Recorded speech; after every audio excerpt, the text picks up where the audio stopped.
We're going to call back to order the meeting and go to our presentation period. And we have new officers swearing in tonight. So Chief Henson, it's all yours.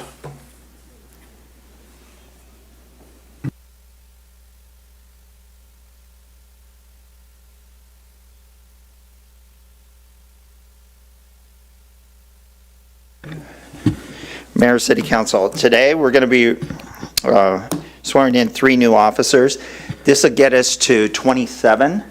So we're down 6. We have another 2 coming probably late this month. Yeah, late this month. And so we'll be down 4. For those of you that may be watching this at home, join dhspd.com. Get on there and you can see what this is all about. It's actually a good city for family that is here. Do not worry, they're in a safe city. No matter what you hear, they are in a safe city.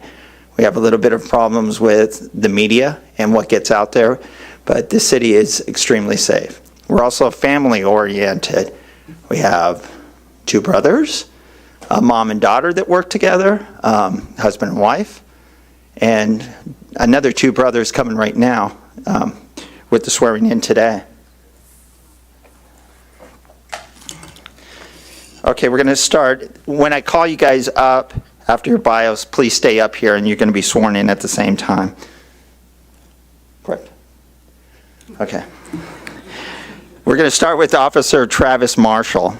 Please welcome Officer Travis Marshall to the Desert Hot Springs Police Department. He comes with previous law enforcement patrol experience with the Riverside County Sheriff's Department as well as Fontana Police Department. And he has his own fan club here.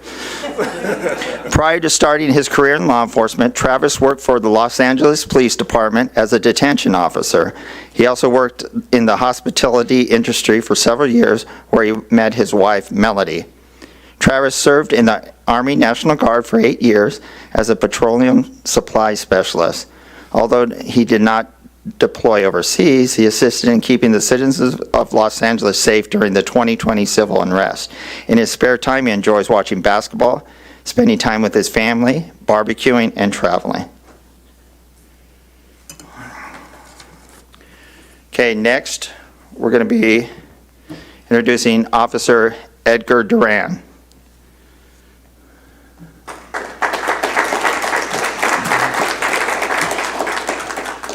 And this is pretty homegrown. He grew up in Palm Springs.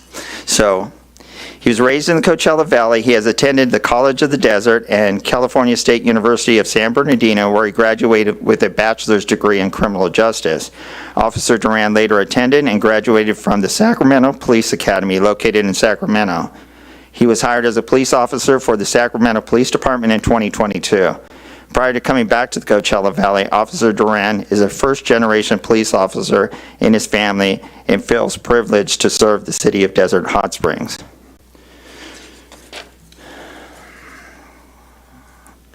Okay, next is Officer Anthony Estrada.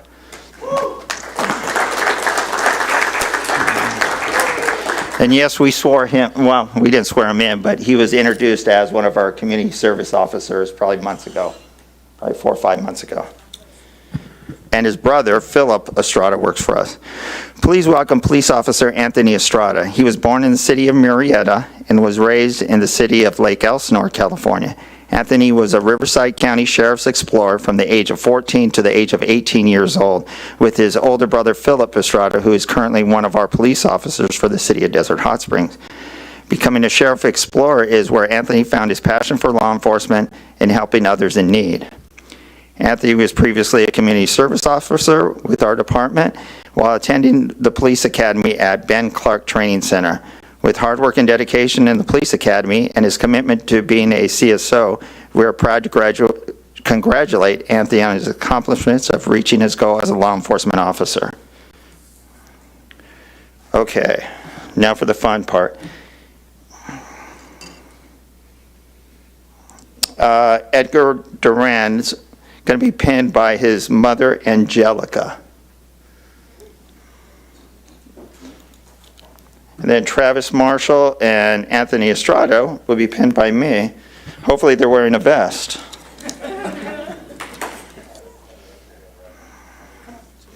Come on in. You warned them about the last time you did the pinning.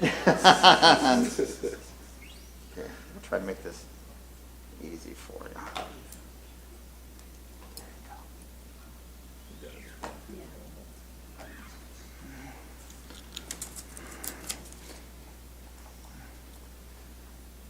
You're going to show me up. Okay, you can stay there.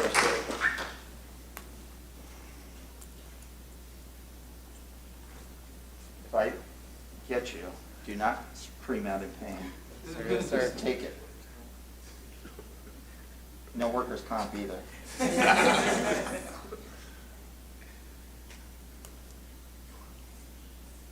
we go.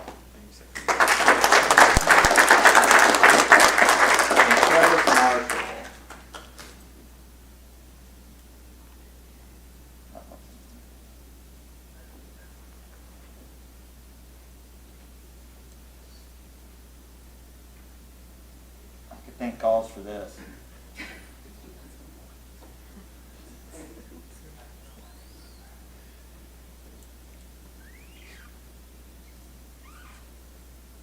Oh my God. There we go. Okay, stay up here. Okay, we'll start with Travis. Come on up and say a few words. And we have 20 minutes, so. Put me on the spot a little bit here. Well, I'm glad to be here. As you said, I have previous experience.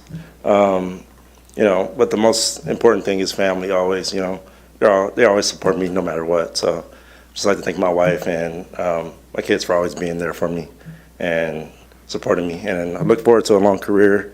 And thank you to everyone that I've met so far in the department that has really been there to help me. So thank you.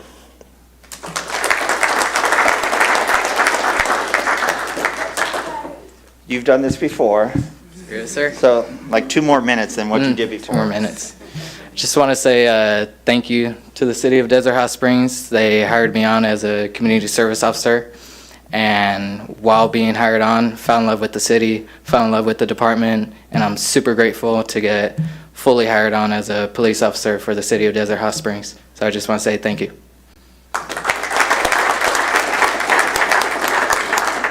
Officer Duran. Hello, everyone. Thank you for having me. Thank you for being here. It's really an honor to be a police officer here, especially being a native in the Coachella Valley. I was born and raised in Palm Springs, in Cathedral City. I have tons of family here in Desert Hot Springs, so how the chief said earlier, this really is a great city with great potential, and I'm just happy to be a part of the city, be a police officer, make a difference. Thank you.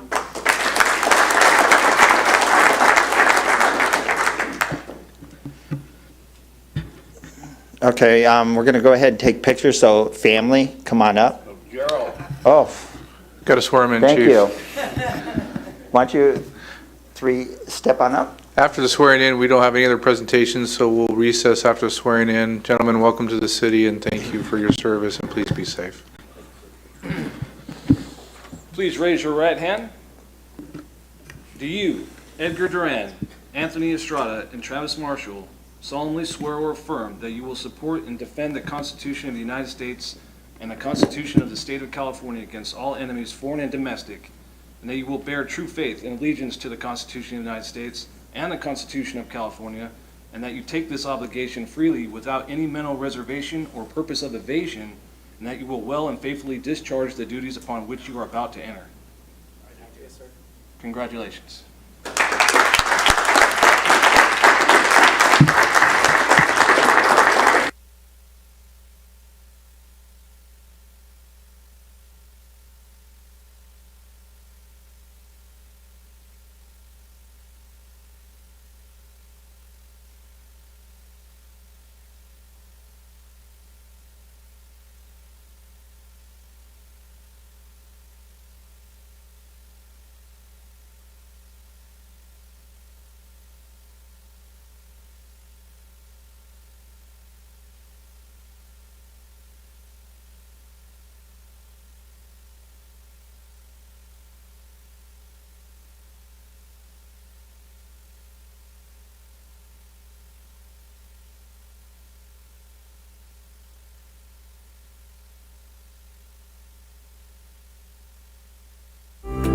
The Mayor and City Council welcome you to the Desert Hot Springs City Council meeting.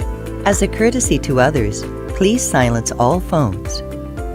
Please complete a speaker request form, which can be found to the left of the entrance to the City Council chambers, if you would like to address the City Council on a non-agenda item.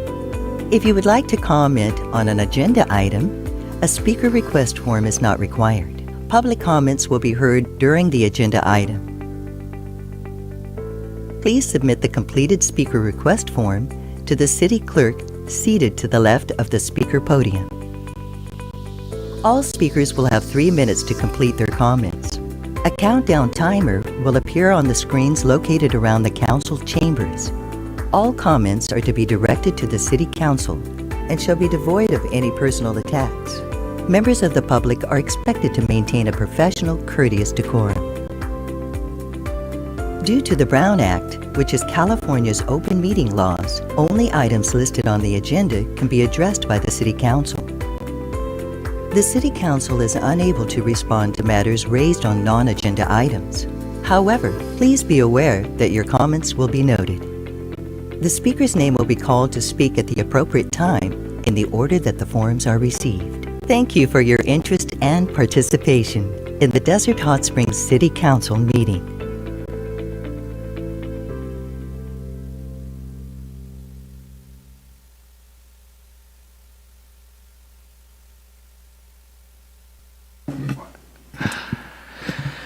Good evening, everybody.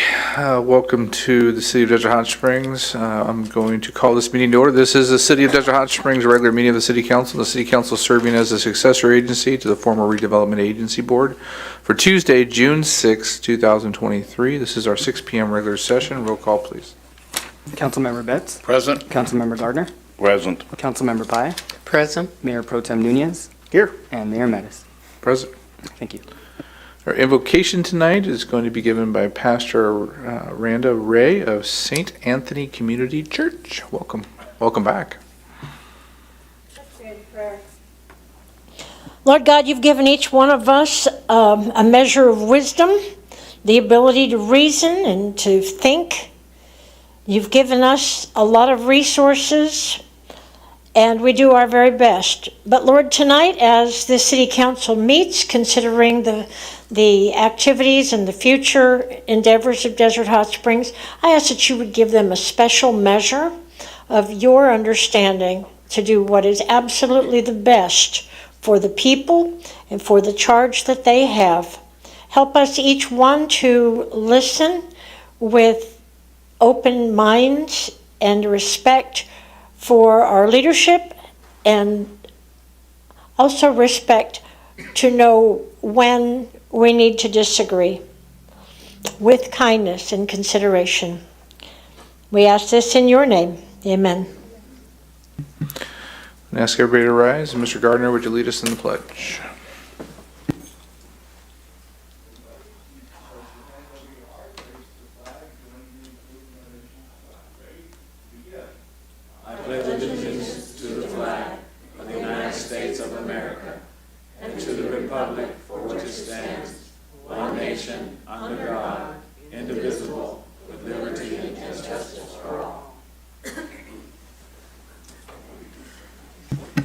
Thank you very much. We'll move to the City Attorney's report on closed session. Madam City Attorney. Thank you, Mr. Mayor. Members of Council, we do not have any reportable action.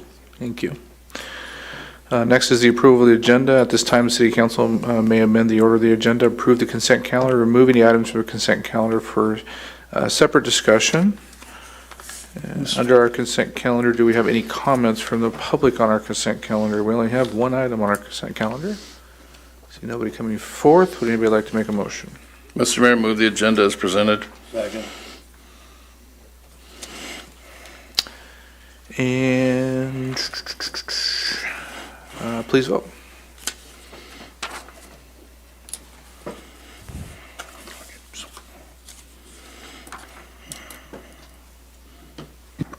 Motion passes unanimously. We're next going to move to public comments. At this time, pursuant to the Brown Act, any person may comment on matters of general interest within the subject matter jurisdiction of the City Council not listed On the agenda, under the Brown Act, the City Council shall not take action on or discuss matters raised during public comment portion of the agenda that are not listed on the agenda. Comments are limited to the first, no, we're not going to do that, we don't have 10 speakers. All comments are to be directed to the City Council and shall be devoid of any personal attacks. Members of the public are expected to maintain a professional, courteous decorum during public comments. If anyone's here to speak on items on the agenda, there are blue cards back there. Please hand them to the City Clerk. We're going to start with Michael McDaniel, and he's with Livestream Blood Bank. Welcome. Thank you, Mr. Mayor, City Council. We're going to push that button right in front of you. There it goes. Thank you. Sorry about that. I'm Michael McDaniel, Director of Donor Recruitment for Livestream Blood Bank. It is our annual 9 Cities Challenge coming up, which Desert Hot Springs has participated in for the last 10 years. This time last year, you may have heard some media addressing our critical need for blood supply. We had less than a day worth of critical blood on the shelf. Today, I'm happy to report we have 4 days of supply on the shelf. So we have improved to serve the citizens of Desert Hot Springs as well as everyone else in the low desert. We are the Give Where You Live blood bank. So we supply blood to over 80 local hospitals and are the primary supplier for the Desert Care Network. This takes over 110,000 pints of blood a year. Unfortunately, our local collections are not enough to sustain patient demand, so we've been purchasing blood from out of state ahead of our summer months. It is important to note that even though people go on vacation for the summer, the need for blood doesn't go away. In fact, we see an increased demand for blood products throughout the summer, which is why we have the 9 Cities Challenge to encourage cities like Desert Hot Springs and their citizens to help us collect blood in the toughest times of the year. Our 9 Cities Challenge this year will take place from July 1st through August 31st. Participating cities are Desert Hot Springs, Cathedral City, Coachella, Indian Wells, Indio, La Quinta, Palm Desert, Palm Springs, and Rancho Mirage. We're encouraging a friendly competition among these cities to see who can collect the most blood per capita, and have the largest blood drive. I want to thank the City of Desert Hot Springs for last year's participation, collecting 59 pints. We're challenging the city for 125 pints this year, and that would only take 63 people giving a double red donation, so it's not even that many citizens to meet that goal. There are some opportunities to donate at upcoming drives here in Desert Hot Springs at the Mission Springs Water District on July 12th, the Desert Hot Springs Health and Wellness Center on August 8th, and I should note this is the official city-sponsored blood drive. We have the LDS Church on August 19th, Stater Brothers on the 26th, and finally Riverside County DPSS on the 29th. If anyone wants to make an appointment to donate at these drives or find their specific locations and times, please visit lstream.org, or you can call 1-800-TRY-GIVING. That's 1-800-879-4484. I thank the council and Mr. Mayor and staff for this opportunity, and if you have any questions about the blood supply, I'd be happy to answer them. All right, he's got 18 seconds. Quick, any questions? No. I'm sure they can contact you. We get information, and then please feel free to see our city clerk and get all the information on our website. So thank you. We'll do our best to participate. Thank you for coming out. Pastor Jerry Johnson.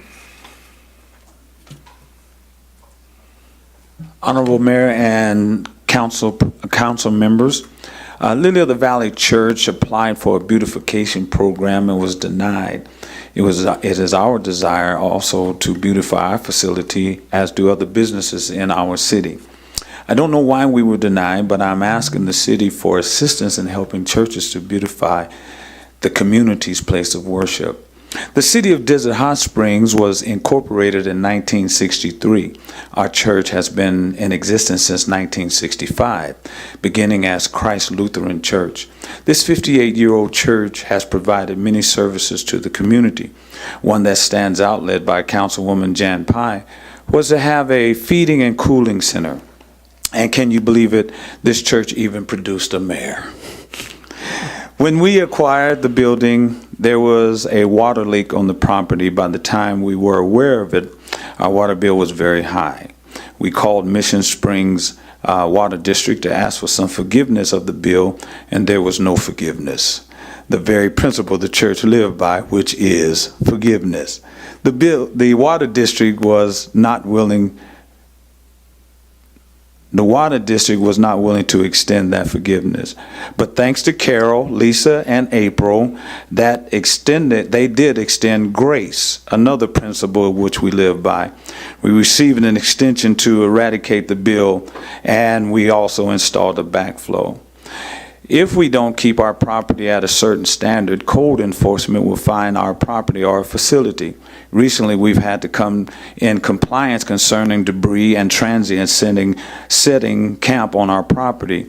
We would like to thank Compliance Director Christina Newsom and Code Compliance Officer Tyler Messer in giving us an extension to come into compliance. Therefore, I don't want to give the impression that the city has not done anything to help accommodate us in some of our needs. The mayor and the council, men and women, have been to some of our worship services, and Russell Betts has supported our fire booth every year, and for this we are grateful. My father always told me that if you have a complaint or issue, to also try to have a solution. Therefore, I am not asking for a continuous stipend or money put in our coffers. I'm asking the city to establish an exploratory committee to explore how they can assist churches of long-standing presence. Asphalt has a shelf life of approximately 20 to 30 years, and paint has a shelf life of 5 to 7 years. If the church could apply for a grant from the city for every 20 years for asphalt and once every 7 years for painting, this would be a great assistance to the churches. Or when the city has projects like the beautification program, if the city overbids or has excess asphalt and paint before diverting the money elsewhere, maybe you would consider giving a helping hand to the churches. You have vetted the contractors, therefore those Pastor, saying... I'm going to have to cut you Oh, off. am I off? You went over 3 minutes. Okay.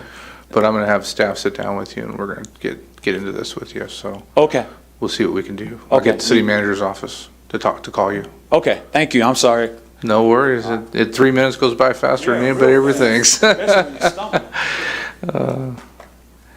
Next is going to be Felix, and I'm going to probably butcher your last name. It's Murahuenda? Yeah, Maruenda Donade. Professor Felix, that's what my students Professor call me. Felix? We have a teacher at the high school, and they call him Mr. B because no one can say Brokava. Mr. M is what it was at high school. Now it's Professor Felix, so they changed me Awesome. up. Well, welcome. Professor Jacobs is also with me.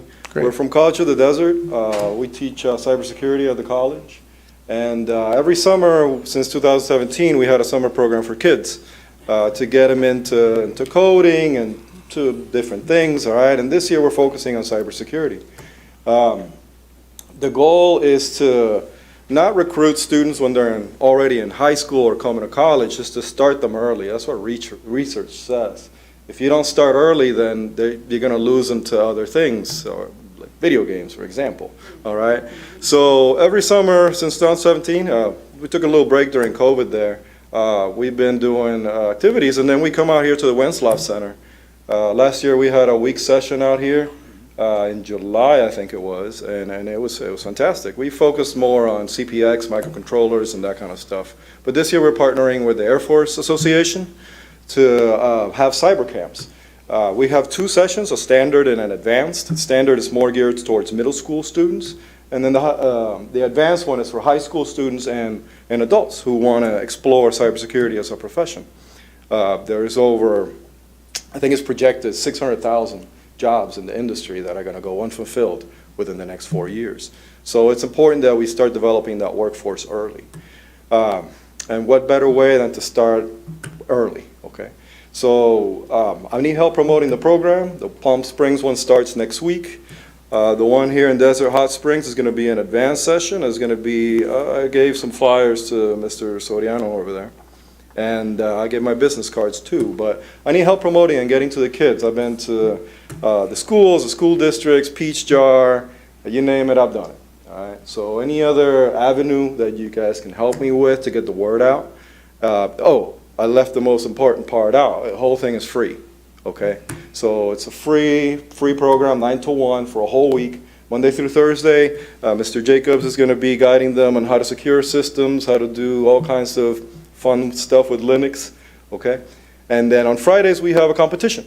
where they compete nationally through the cyber camps and the Air Force Association with other teams throughout the nation. And every week they do a different one. This is week 4 that we're going to have it here at the Wenslav Center. And we're also going to be in Coachella, we're going to be in Palm Desert, Indio, and Palm Springs. So any help would be appreciated. Thank you. Sorry, very Patrick, much. I didn't leave you much time to say anything. 40 seconds, go for it. I recently just moved into Desert Hot Springs about a year ago, bought a house up here, and I'm loving the city so far. And thank you for letting us speak to you today. Oh, yeah, thanks. Absolutely. We got a flyer on our desk. Excellent. We'll see what staff can do to get it out there for you. Thank okay? you all. And we Thank provide you. pizza and all good stuff. Oh, there you go. Food gets everybody there. Thank you.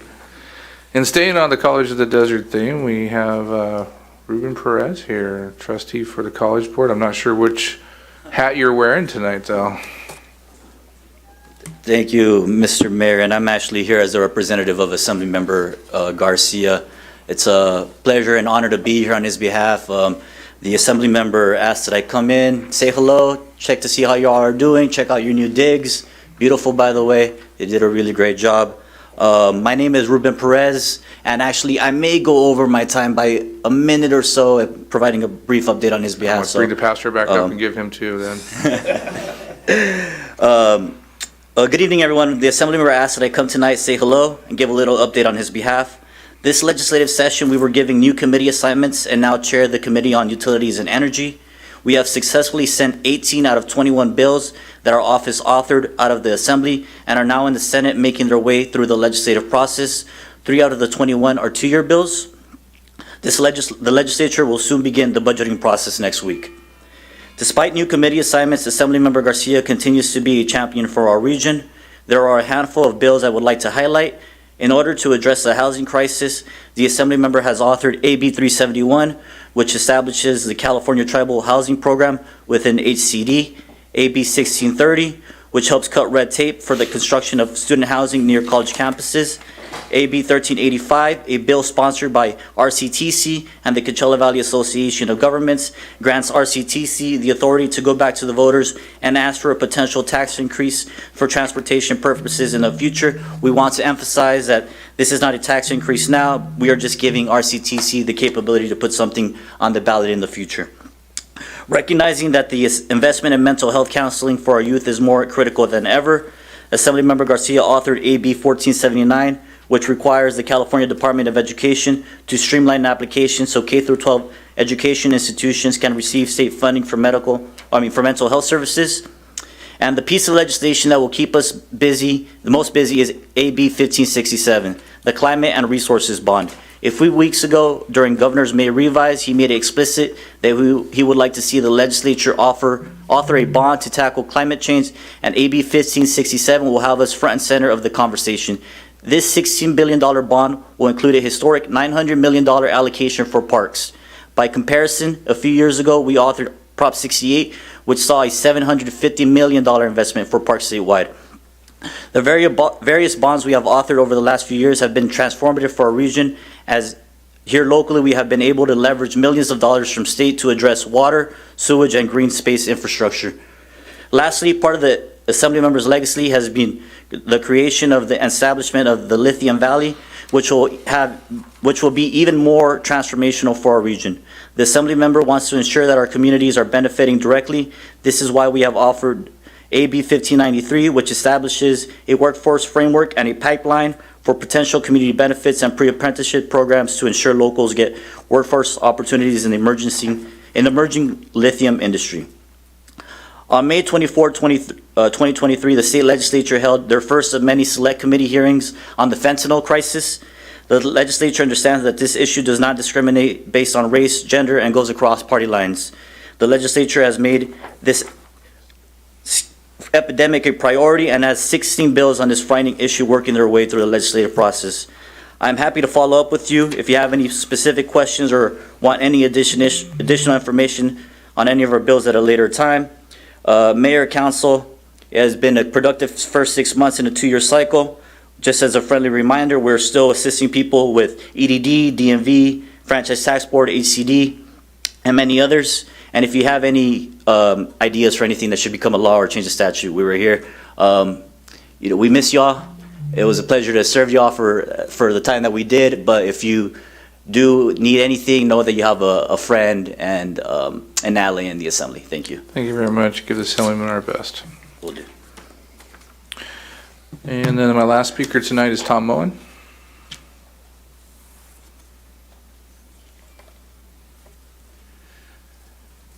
Thank you, Mayor Mattis and City Council. I'm Tom Moen, 44-year resident of Desert Hot Springs. While I never knew Cabot Yerxa, I knew people that knew him.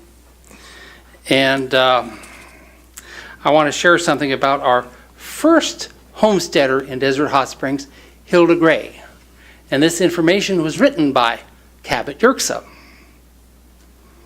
She homesteaded her property here in 1912.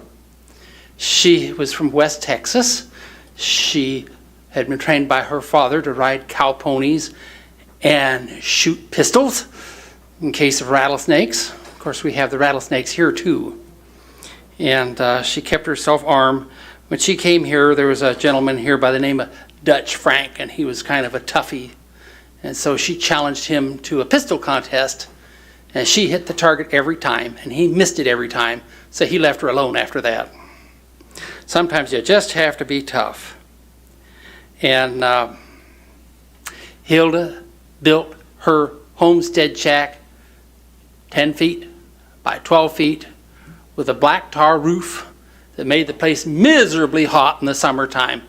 But she built her place about a mile south of Two Bunch Palms. And liked it here. She wore canvas leggings just in case she didn't spot a rattlesnake before it spotted her. She wanted to be safe. And let's see, she came to California and she worked as a stenographer for a very prominent Los Angeles attorney. But she was tired of living in town and she had a chance to come out here. And she worked her homestead. She was always Miss Gray, and she and Cabot Yerxa were friends. They would help each other. And she had an automobile, so she was able to go down to West Garnett and retrieve her own water. And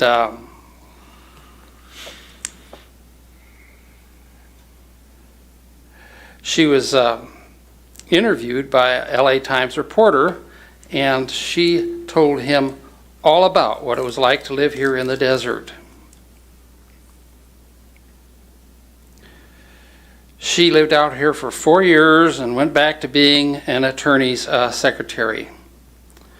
And she was a naturalized citizen born in Cambridge, England, and she immigrated to the United States at age 7. And in her obituary, Cabot wrote the following words: "Departed this world in 1953, Hilda Gray was a most unusual woman filled with a very obscure niche in the scheme of things, but filled it well with great courage and optimism. May we all do as well. Thank you." Thank you.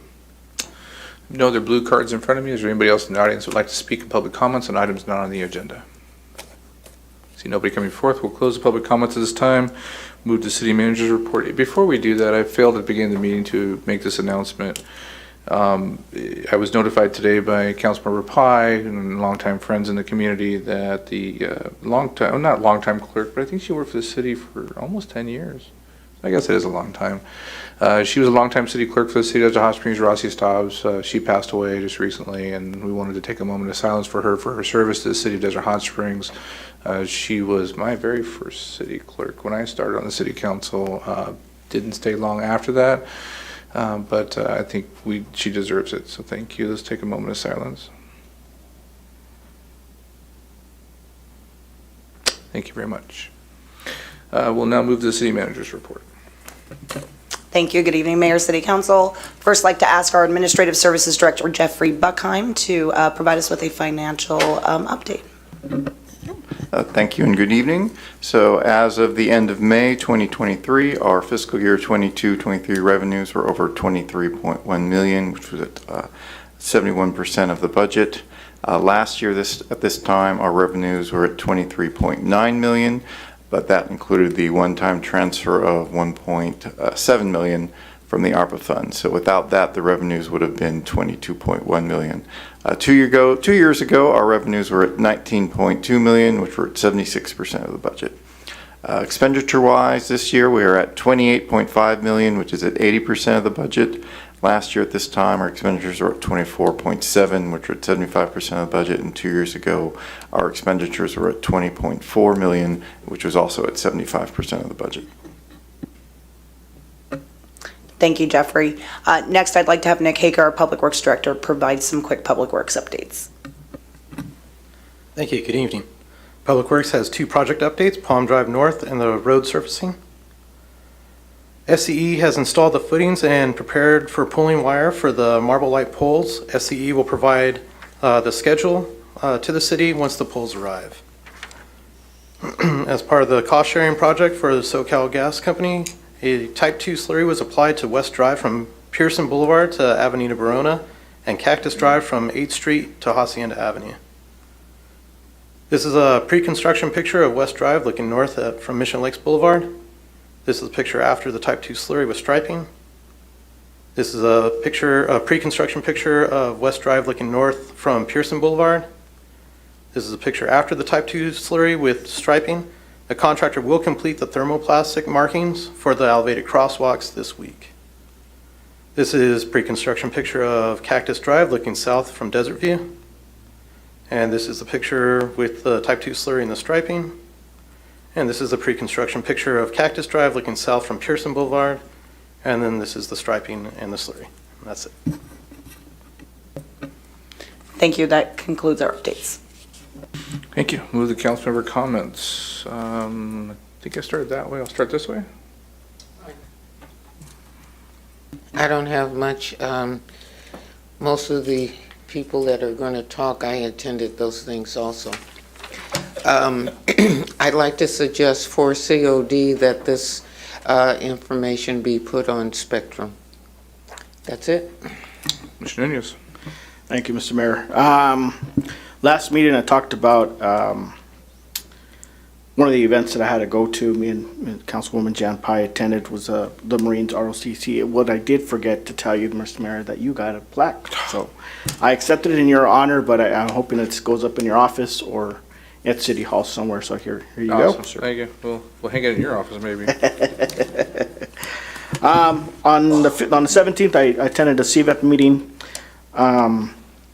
over Zoom, and so wasn't very enthusiastic of a meeting, so I not much to report on. But on the 26th, I met with board members of CVEP, Coachella Valley Economic Partnership, here at City Hall with fellowman Gary Gardner, Councilman Gary Gardner, and also our economic developer.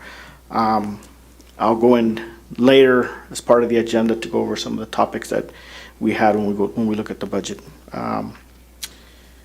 On the 30th, attended the Memorial Day celebration here at Veterans Park. Really nicely attended. I love the fact that the flyby actually came close to us, and we're supposed to. On last Friday, on June 2nd, we attended the open house at the Wellness Center. I got to say I'm very, very proud of Roberta. We've come a long way with all the services and the things that were happening in the city. I think our Councilmember Gary Gardner said it greatly. If you don't think there's anything to do here in Desert Hot Springs, you haven't seen the Wellness Center. So I'm really excited to see the gym open up. I know there was some talks that there's some work that needs to be done in there. So whatever I need to do, I'll be more than happy to help out in any way. Also on Saturday, that next day, we attended the closing day for Little League, and we'll let the mayor hit that topic. That's all I have, Mr. Mayor. Thank you. Thank you, Mr. Mayor. Yeah, and I think we were all attended the Memorial Day celebration, and also had a chance to go to the always fun valedictorian street naming and high school graduation. And I tell you, whenever you're feeling a little bit down or lamenting the state of the future and wondering how things are going to be, go to a high school graduation, because you'll get it all back and you'll realize that the future is really in good hands, especially with some of the kids we've got today. And I was really impressed both with Sergeant Webb, who leads our Marine Corps ROTC program at DHS High School, who spoke at the Veterans Day or the Memorial Day celebration, and our valedictorian, Mary Rodriguez, who the 4.7 GPA, which is still kind of elusive to me, because 4.0 was as high as you could get back in my day, but that's when we were, writing in lead on a shovel back, so, it's a long time ago. I only have one other little thing, and it's a kudos here. We have 1 week left in the annual Visit Greater Palm Springs Restaurant Week, which runs until June 11th. And in the past, we've had a few restaurants participate from Desert Hot Springs, but Delicious was one of them last year. But this year, for the very first time, we had a restaurant from Desert Hot Springs who was featured in the big kickoff gala, and that's where they bring the real superstar restaurants from across the valley for everybody to sample on the kickoff event. And that was at the Agua Caliente Resort, but it was our own Azure Palms Cafe. The Azure Palms Resort was there giving out samples of what they have on their menu, and they're part of Restaurant Week. But that's the first time a restaurant from Desert Hot Springs has ever been in the big opening gala, which is really says something. So I'm giving a shout out to, congratulations to Maria Leese and her team at Azure Palms for being featured. And for those of you, we still have a week left, and with the tourists pretty much gone from the desert, it's a great time to go out and check out restaurants, not just Azure Palms Cafe, but anywhere across the desert. Lots of packages with set prices to go explore some of the restaurants across the valley. Go to visitgreaterpalmsprings.com, and you can see all the participating restaurants across the valley and their exclusive offers for Restaurant Week, which runs through the 11th. That's all I've got. Jan, it's a lot easier to sit at the end of the line and pick up all the events that you might miss and didn't mention, so I wrote a few of them down now, so my list is complete at this end. The street naming was nice. Nuri Rodriguez got a 4.7 GPA, which is just amazing. Very bright young woman, so that was nice to see. Most interesting meeting since the last council meeting was a meeting with staff and the security at Stater Brothers. Very good meeting. We anticipated that was going to go half an hour. It went an hour and a half, talking about partnering with the city on issues that are common to both, which is basically security in the shopping centers, and very productive meeting. I'm sure staff's going to follow up on that, but thank you for meeting with me on that one. And them ran into the gentleman who's handling investigations, and he had reached out through Facebook, and it just so happened that I had seen an incident down there and kind of put two and two together, reached out to him and said, would you like to come in and meet with us? And so we did that, and it was very productive. Sunline has got a new program called Sunride, and this is an Uber Lyft type service, and Mayor, I'd love to have them come in and be in for presentations, but just to give you the short version, you just walk maybe 5 houses down to what they call a geo point, which is a pickup point, and you use your phone and schedule the ride. And I took a ride, and you ride on down to wherever you want to go. It's amazing, and it's $3. It's in a brand new Dodge Caravan, all identified as Sunride. And we started this a few years back because people out in Sky Valley were complaining they couldn't get into Desert Hot Springs. And then I kept hearing from people out in Mission Lakes Country Club and points west that they're having a hard time getting to the bus route. So what they call geofence, the area where the Sunride operates now, has just been expanded. And so this is, if you're having trouble getting around, you need a bus or get somewhere, this is a great program. And so if we can get that scheduled, ask them to reach out to city staff and see when they can schedule that, then that will be a very interesting presentation, I'm sure. Attended CV Can, which is the Coachella Valley Cannabis Alliance Network event in Coachella. They held it at a, what do you call them, one of them clubs. And anyhow, I tried not to breathe too much. I don't do that anymore, but it was an interesting place to go to a meeting, but it was very good. And they were talking about different issues coming up in the cannabis industry. The Memorial Day celebration was probably the best that I've seen. in the 20 years that I've been attending those up at Veterans Park. Mary did a great job on your comments. Met with some residents on 3rd Street. They're having flooding into their homes and it rains. We're waiting to see if the new flood control channel is going to control it this year. But staff said they're going to go take a look and see what we can do to get that fixed. So I appreciate that. Attended the Wellness Center open house. Attended the Desert Hot Springs graduation ceremony. Attended a memorial for a resident, Bob Terry, who passed away a while back. It was quite a nice event. Bob was very active in the community.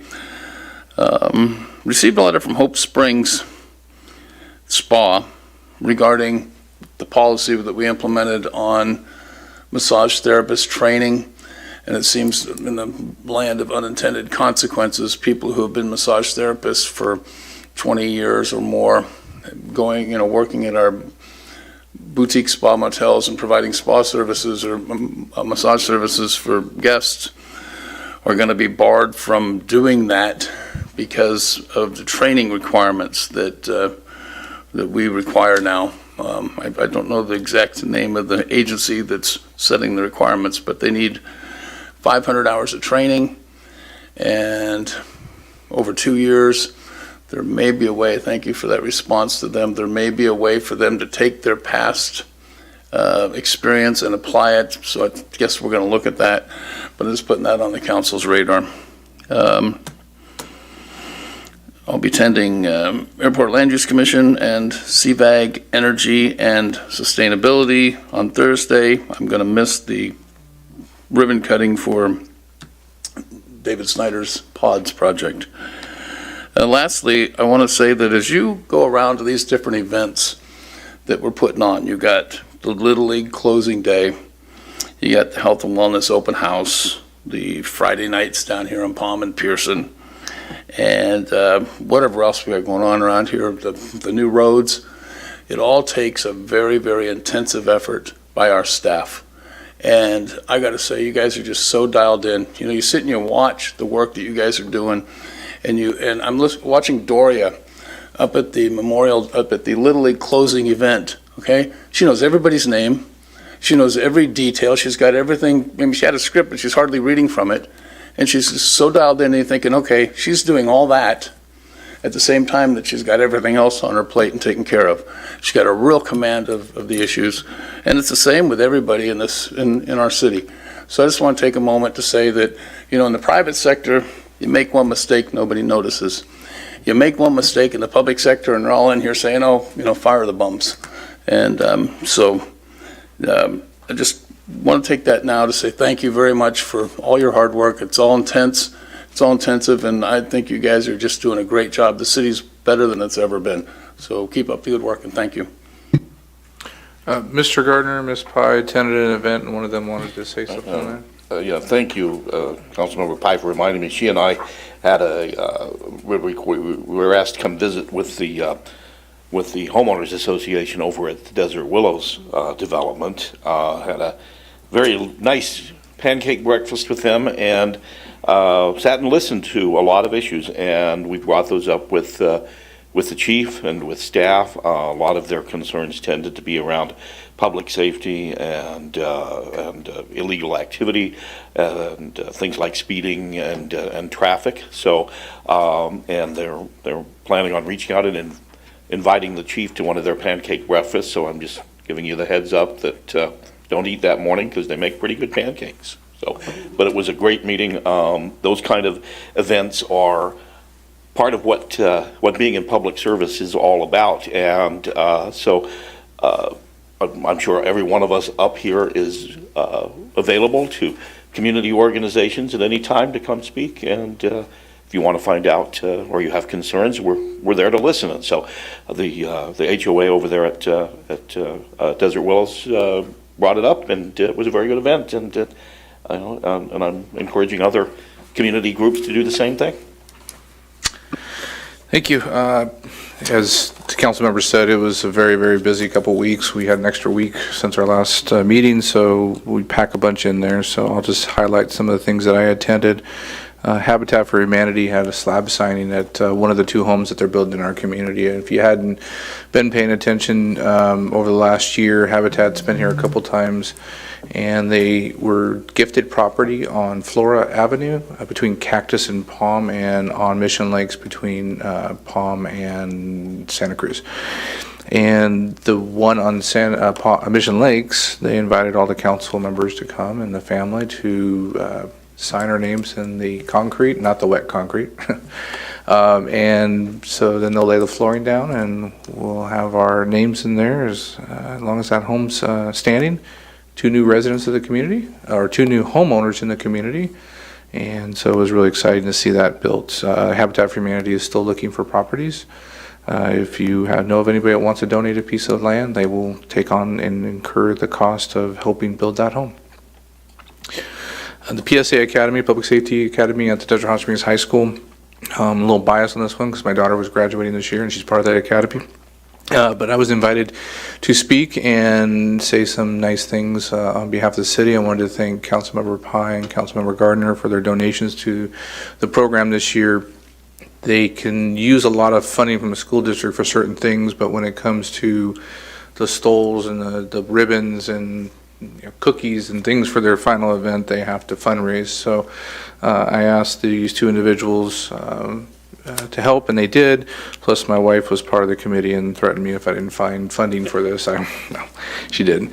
And then the Police Officers Association, I wanted to thank them also for donating to the program. But the great thing about our Public Safety Academy here in Desert Hot Springs is it's not just about police, it's not just about fire, it's not just about criminal law, it's a little bit of everything, and there were so many different avenues. They stop the bleed, they can go to the hospital. Kids were able to sit in a helicopter that came in and had a patient that was delivered for emergency services, and they were able to go back up and sit in the helicopter. Just things like that that kids don't usually get. And I know one for sure is going to the fire academy, and hopefully some to the police academy eventually, but you got to be 21 or close to 21. So with that said, our police chief was there, and he's dedicated to bringing back our Explorer program, and this is just really producing great kids in our community to have careers in their life. Again, as stated up here, the valedictorian street naming we do each year. It's at the corner of Choya and Pearson Boulevard, and Nori Rodriguez, really proud of her, 4.7, just awesome. And then next week, I think it is, we'll be street naming the alternative education valedictorian at the corner of 2nd Street and West, thank you, 4th Street and West. We'll get it from staff. I know it's next week. I just don't know what day offhand. And then I've always attended the Desert Hot Springs High School graduations. We were invited many years ago when I first was on the council, first elected to the council in 2007, and we were told by the city council we were the only city council to ever show up in full force to the graduation out of all the ceremonies of the 5 high schools, or 4 at that time.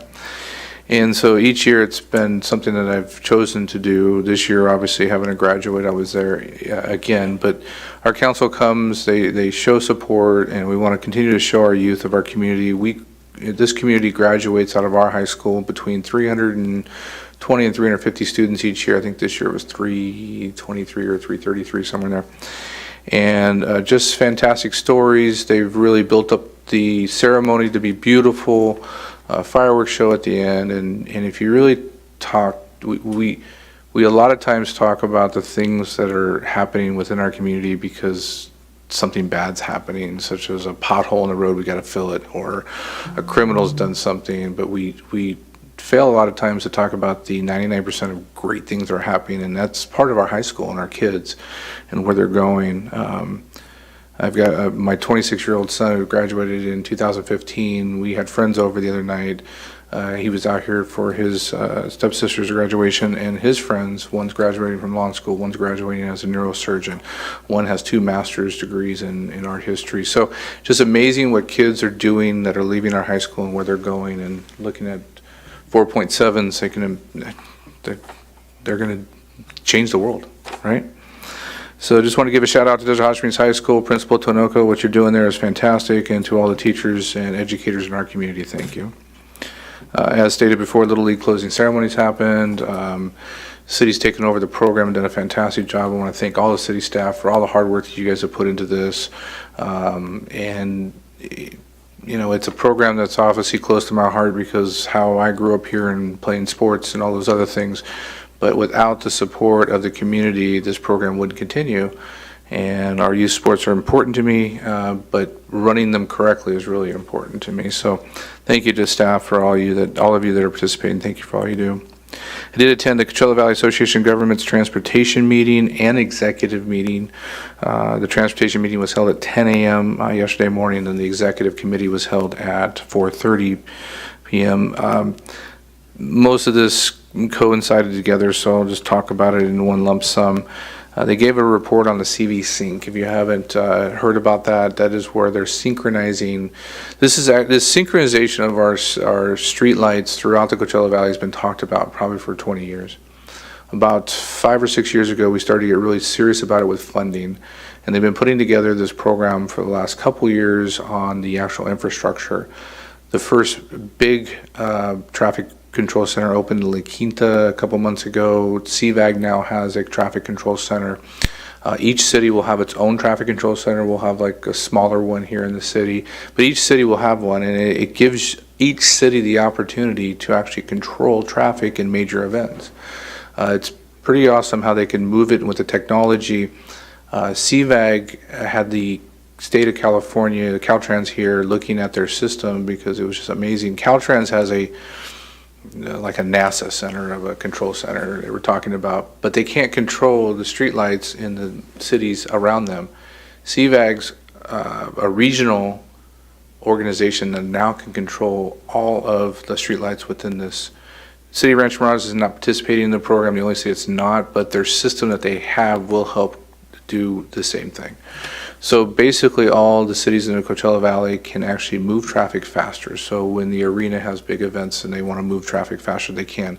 The bigger test, which was the tennis gardens most recently, was utilized, and they found some ways that they're going to improve next year on moving that traffic.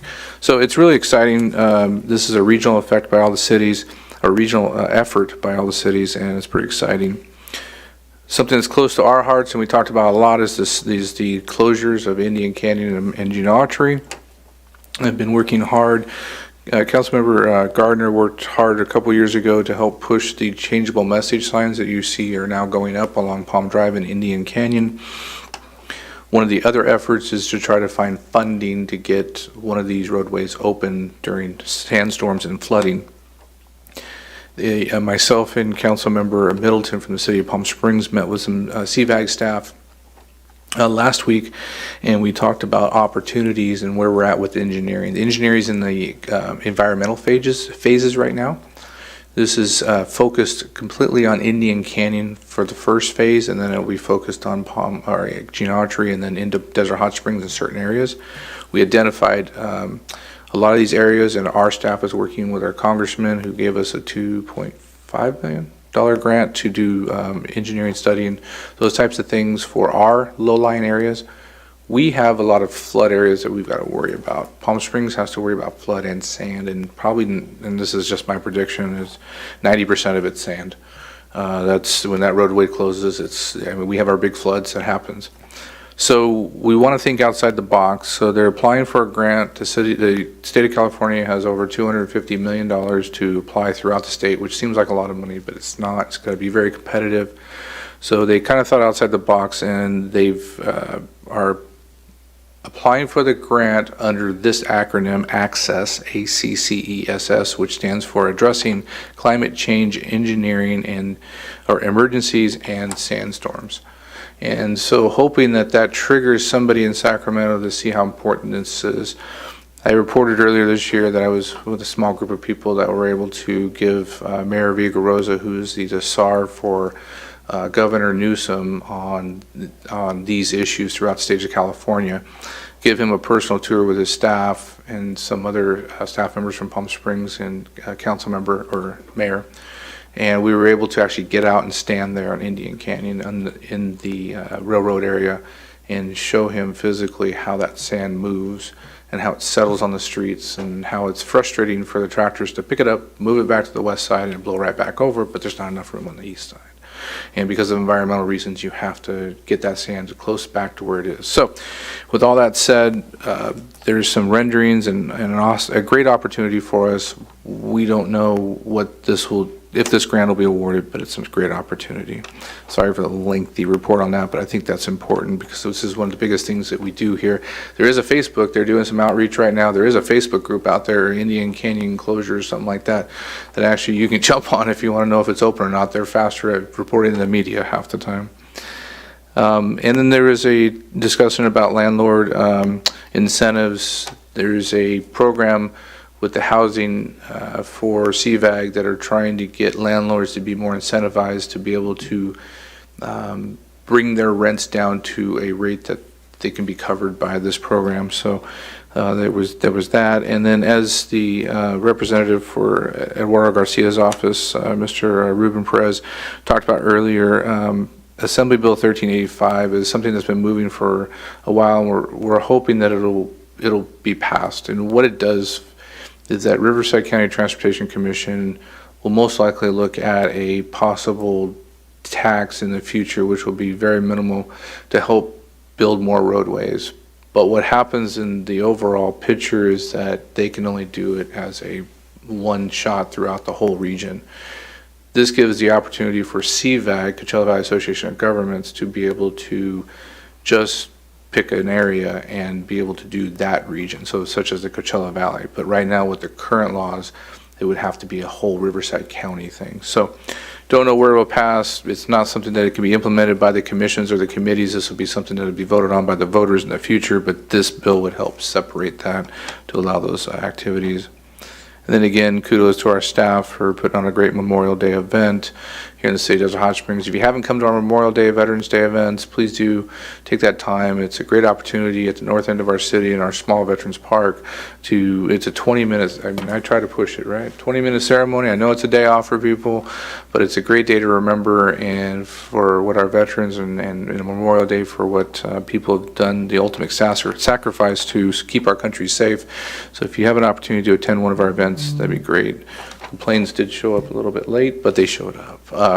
So we get a flyover each year, and for some reasons they miss our park, but Roberta she pinned it. She made sure they saw our park, and they made our park this year. They just flew over it 10 times because they were about 20 minutes late past ceremony. Yeah, I just need to talk a little bit longer, right? With that said, I thank you for allowing me tonight. A little bit of a lengthy report, but I thought there was some important information. Yes? Oh, and during our Memorial Day event, as I spoke about, we lost a longtime member of our community, Judy Shea, who is a very big advocate for veterans in our community, and we were able to put a plaque on a bench and donate a bench in her memory to our community that'll be memorialized as long as that park is there. We were able to bring her family out. Thank you for your assistance on that, Jen, and the Elks Club, and bring her family out and have them be honored by her activities here in our community. So that was awesome. All right, we are now going to move to the agenda, get some business done. We're going to go to our public hearings, item number 4, which is a resolution ordering annual assessments for Desert Valley Disposal Solid Waste Refuge Services of residential properties for fiscal year 2023-2024. Mr. Buckheim. Thank you, Mr. Mayor and Council. This is a public hearing to place the annual residential solid waste services billings from Desert Valley Disposal on the 23-24 tax roll. As a part of the franchise agreement with Desert Valley Disposal, the direct billing for solid waste services shall be an assessment on the county tax bill. On June 7th, 2022, in compliance with Proposition 218, the City Council approved a resolution setting the solid waste fees for starting July 1st, 2022, and then updated fees starting July 1st, 2023. On May 2nd, 2023, the City Council adopted a resolution declaring its intention to levy assessments for the fees and set the public hearing for today, June 6th. The fees for the residential properties are to be placed on the fiscal year 23-24 tax roll represents 7,765 accounts totaling $3,836,350.45. This does not include any delinquent billings. Adoption of the resolution will enable the county auditor controller to collect these charges in conjunction with property taxes. So this is, thank you very much, Jeffrey. We will entertain questions to staff from the city council before I open up the public hearing. I know I do have two members of Desert Valley Disposal here in the audience. If you have any pre-questions to them, we'll open the public hearing, and if you have any specific questions, we might have you go back and talk with them and to keep the public hearing open until resolution or no resolution is found, but that's kind of the process tonight. But first, I'll entertain any questions to staff from the city council. Seeing none, I have nobody in the queue. At least I don't think so. Let me get rid of that. There we go. Nobody requests to speak. All right, we will move to the opening of the public hearing, and we'll take any public testimony in favor, opposed, or in neutral position. Anybody like to come forward? See nobody coming forward. We're going to close the public hearing and open it back up for discussion of the city council and or a motion to adopt the resolution. I'll move that we adopt the resolution ordering the annual assessments for DVD. All right, we'll get that moved. And we'll get you to second it. And please vote. Mr. Nunez is. I know you heard us throughout here. Did you want to give a voice vote? Or I guess. Say aye. Aye. All right. Motion passes unanimously. All right, perfect. We'll move on to item number 5. I'm sorry, did you have to read that resolution? No. We'll move to item number 5, which is Desert Valley Disposal placing delinquent disposal billings on the county tax roll for fiscal year 2023-2024. Mr. Buckheim. Yes, so this is a public hearing to place the Desert Valley Disposal delinquent tax billings on the 23-24 fiscal year tax roll. Desert Valley Disposal is requesting to place past due amounts totaling $260,970.08, representing 135 accounts. The city has agreed to place delinquent disposal billings on the county tax roll on behalf of Desert Valley Disposal. Adoption of the resolution will enable the county auditor controller to collect these charges in conjunction with property taxes. All costs for the placement of the delinquent billings on the tax roll will be absorbed by Desert Valley Disposal, and in addition, Desert Valley Disposal will pay the city a 10% fee on the net amount collected. Thank you very much. I will open it up. I don't see anybody in the queue to ask questions to staff regarding this issue. Is that correct? We will then go to opening the public hearing at this point. And we will take any testimony in favor, opposed, or neutral position. Would anybody like to speak on this item? Last call. I see nobody coming forth at this time. We will close the public hearing and we'll go to city council discussion. Is there anybody in the queue? I just had a question for Joffrey, if I may, Mr. Mayor. Joffrey, so on this one, is this delinquent per calendar tax year? Or is it multiple years? My understanding is to be delinquent over multiple years. Okay. That have been collected. Thank you, sir. Is there any other questions? I don't see anybody in the queue. I will entertain a motion. Move that we adopt the delinquent disposal billings for the county tax roll fiscal year. I'll second, Mr. Mayor. Move it on the screen there. Yeah. And second on your screen. If there's no other discussion, please vote. Chris got off easy. Got off easy.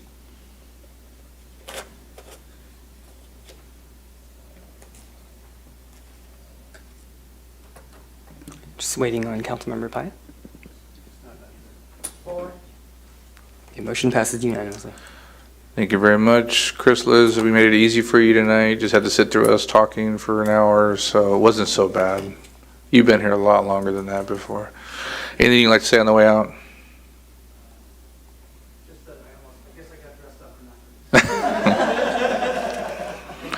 Thank you, sir. That's dressed up, huh?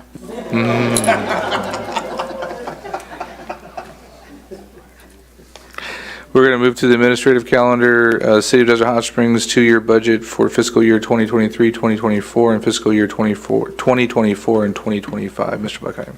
Yeah, so here's the 2-year draft budget for the next couple fiscal years.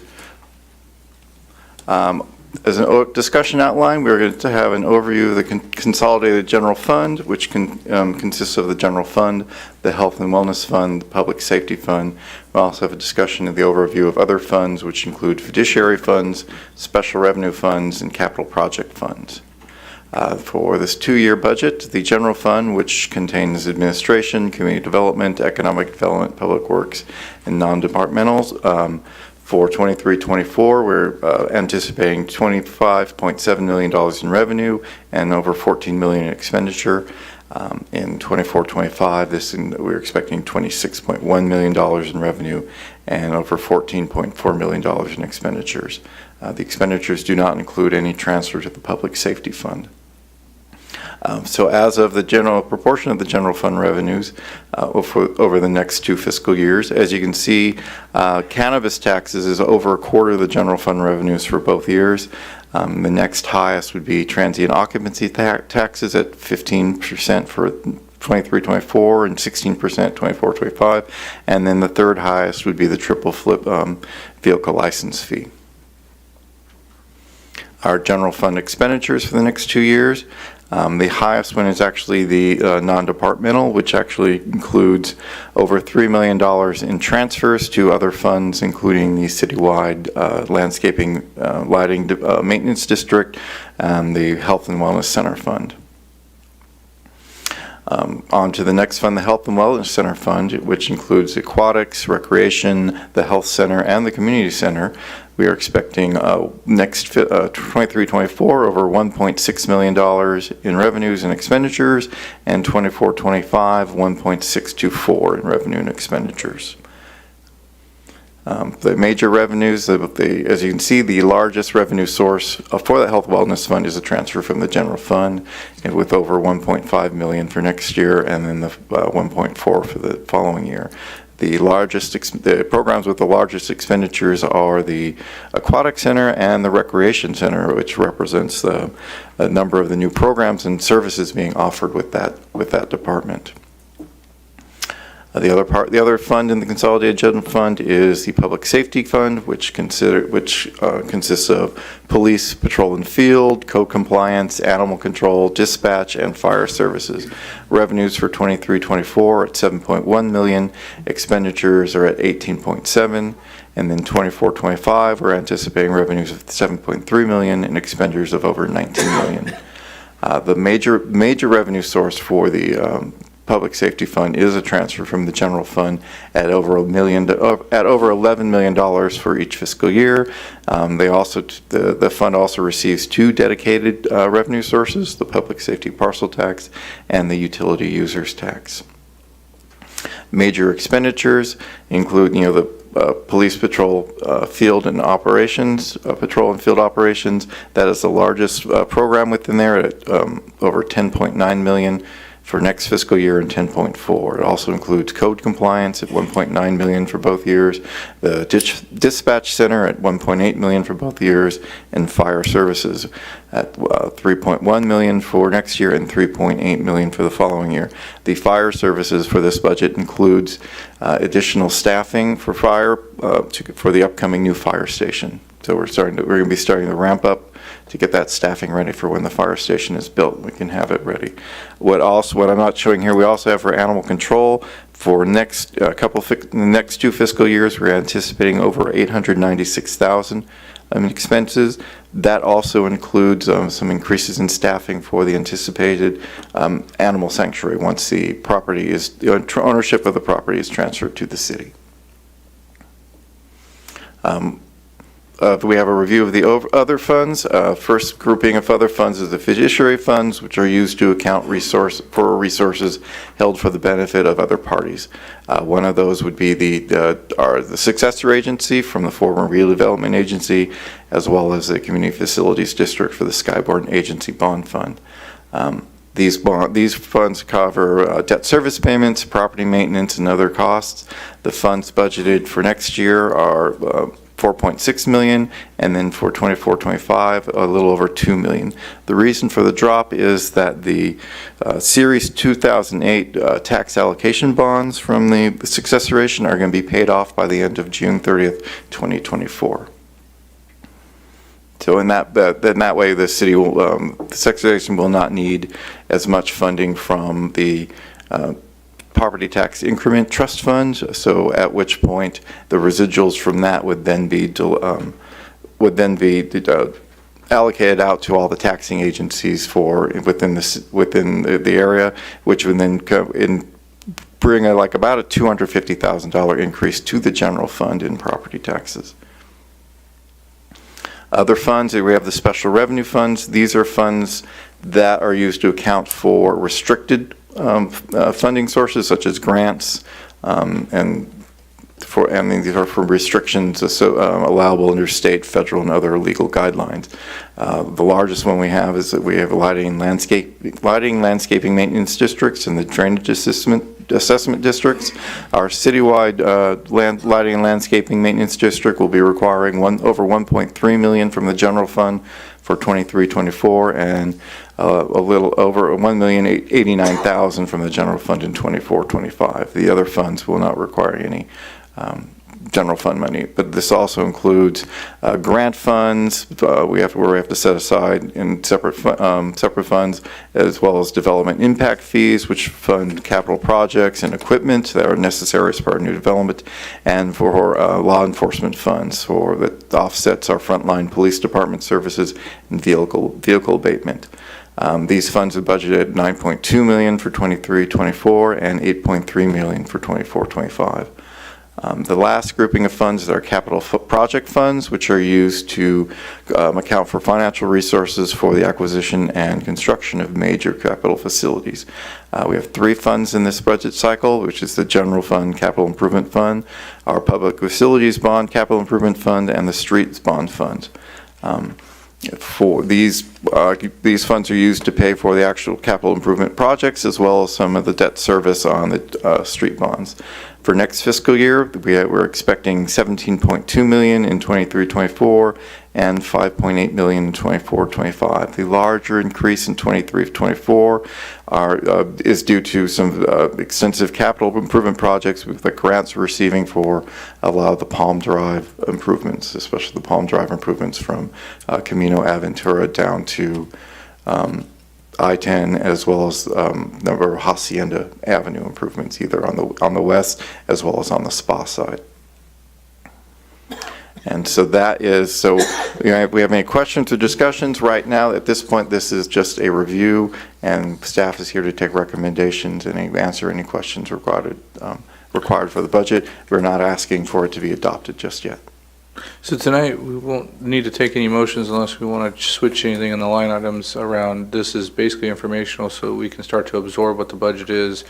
The budgeting process for government is not easy, let alone large corporations.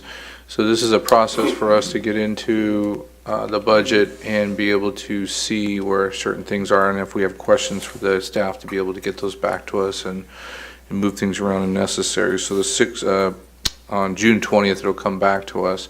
Before I get to council member comments, I just want to see if there's anyone that would have any comments in the audience that would like to speak to this. See nobody coming forth. I will close public comments, and I'll start this time. I started last time. Thank you. And Jeff, if you can use your cue going forward, so I can organize more questions I know everybody wants. Right. Sorry to interrupt. That's right. Jeffrey, if this weather holds, you might have to change your estimates on property tax revenue because our values are going to be going up.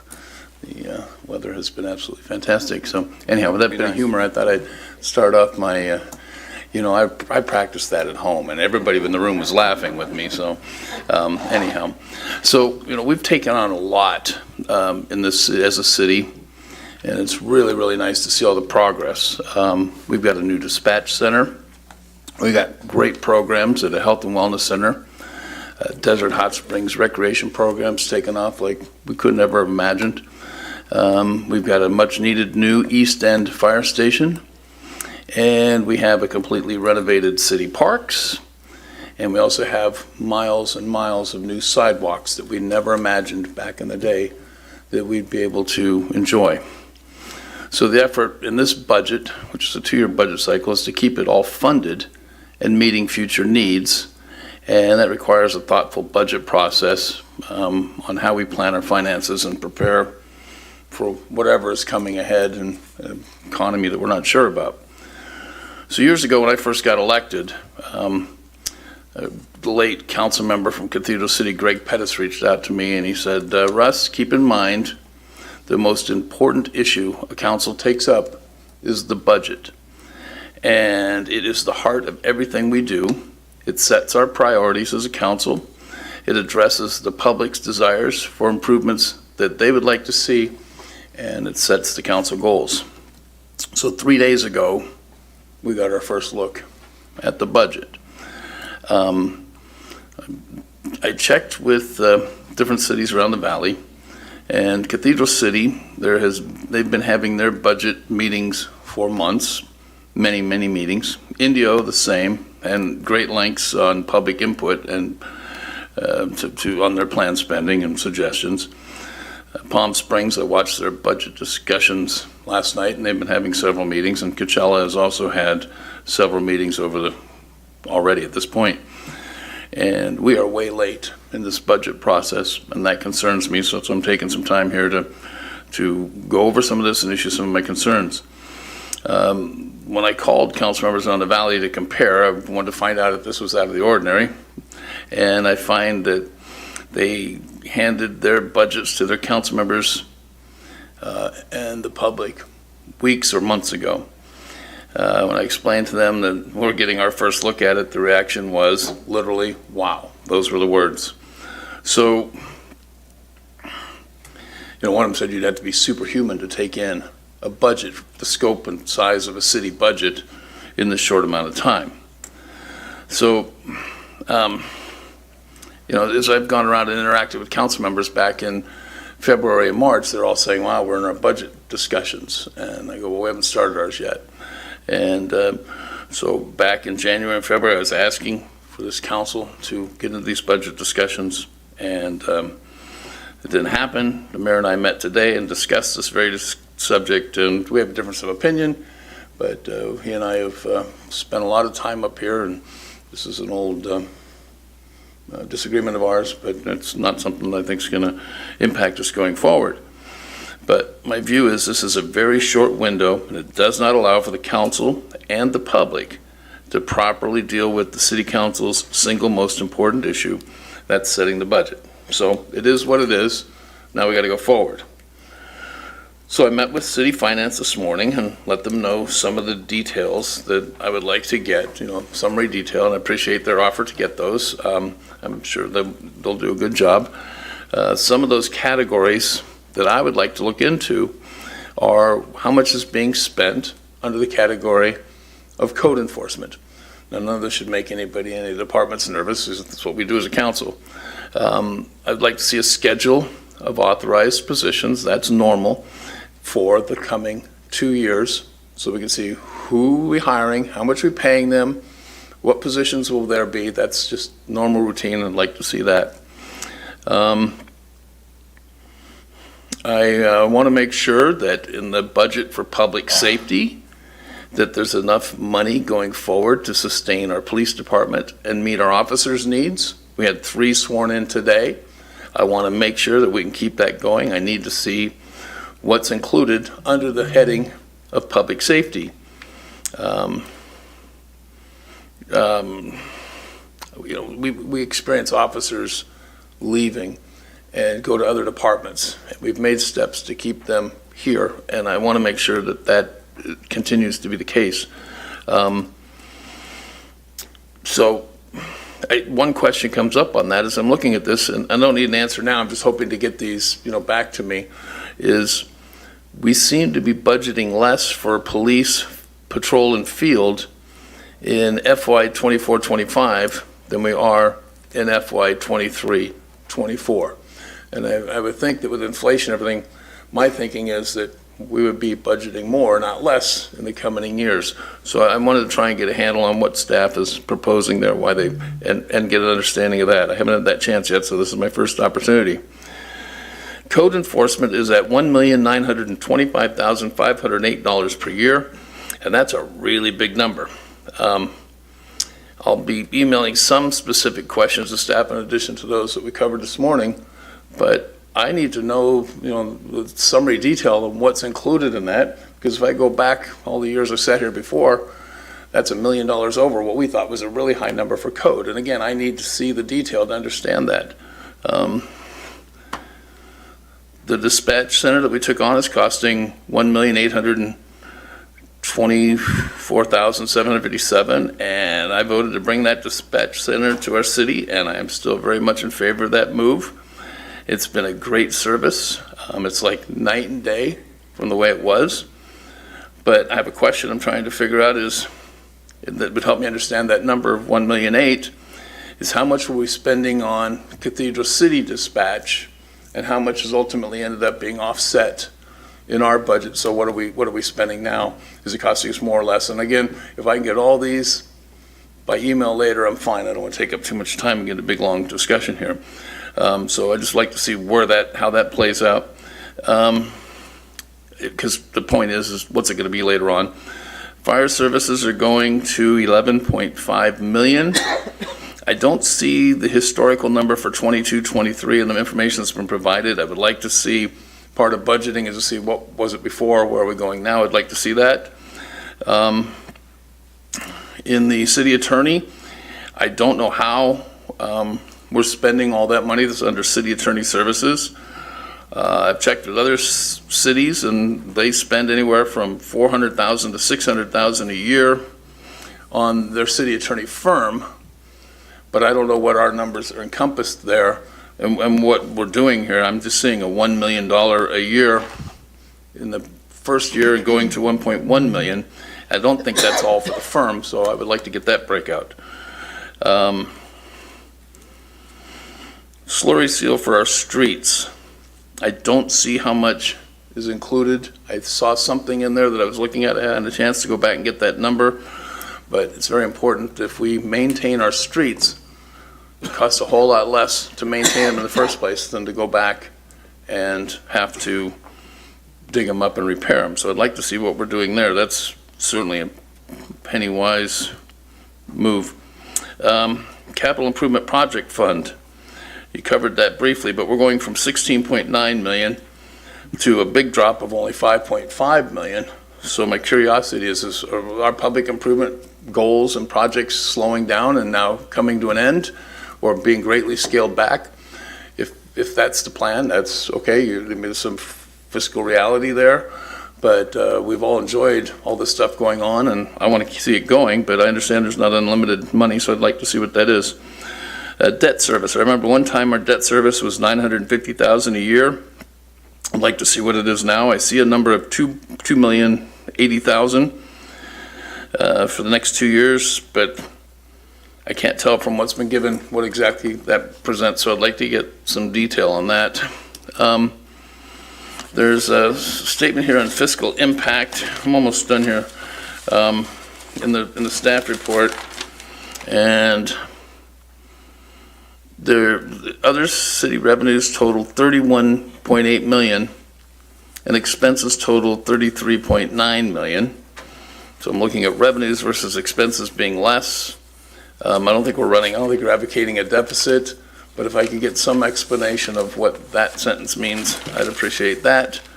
And then finally, staff's mentioned a couple of times in the reports that we have some as yet unsettled items.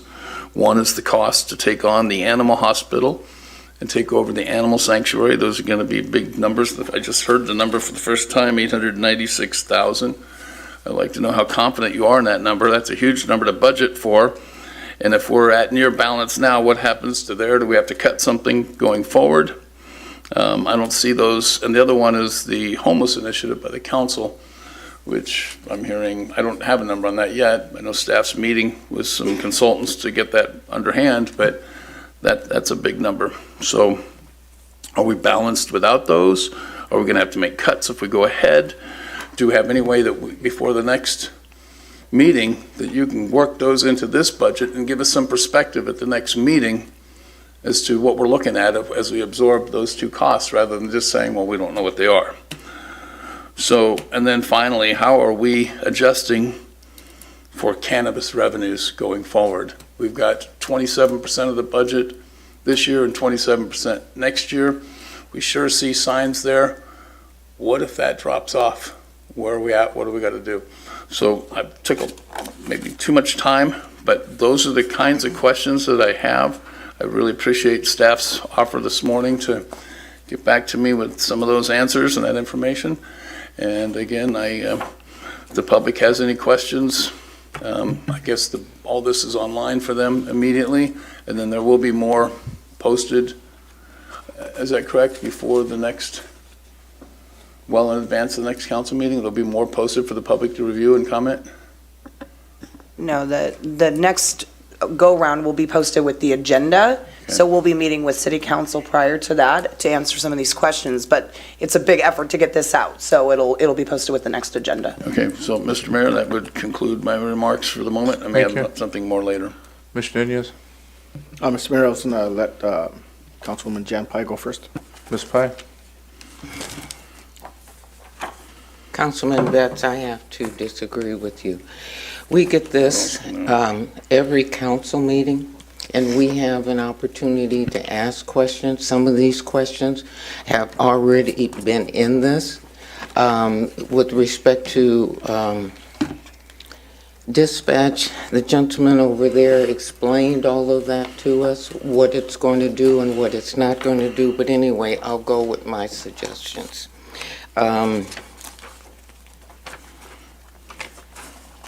Would you pull this up?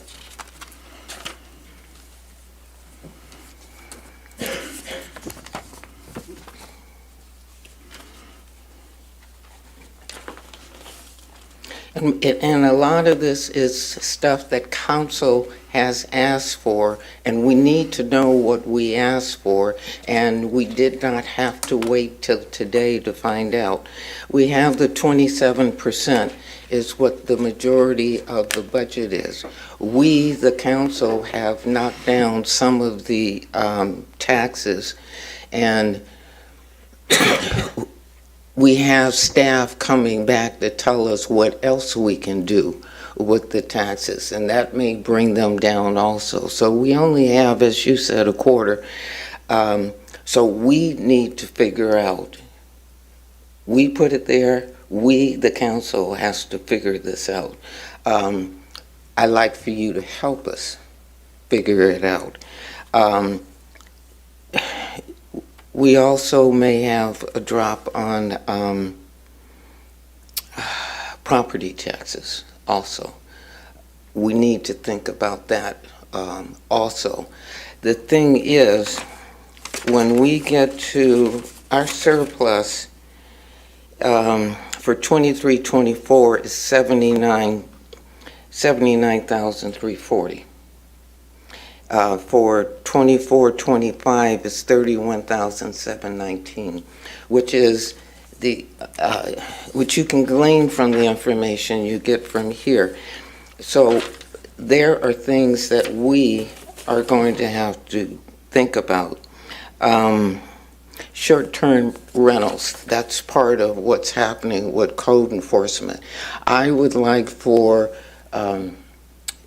Councilmember Gardner and Councilmember Betts to look at the process for STRS, because that right there is a lot of money. We haven't gotten a report yet here, but I've asked the question.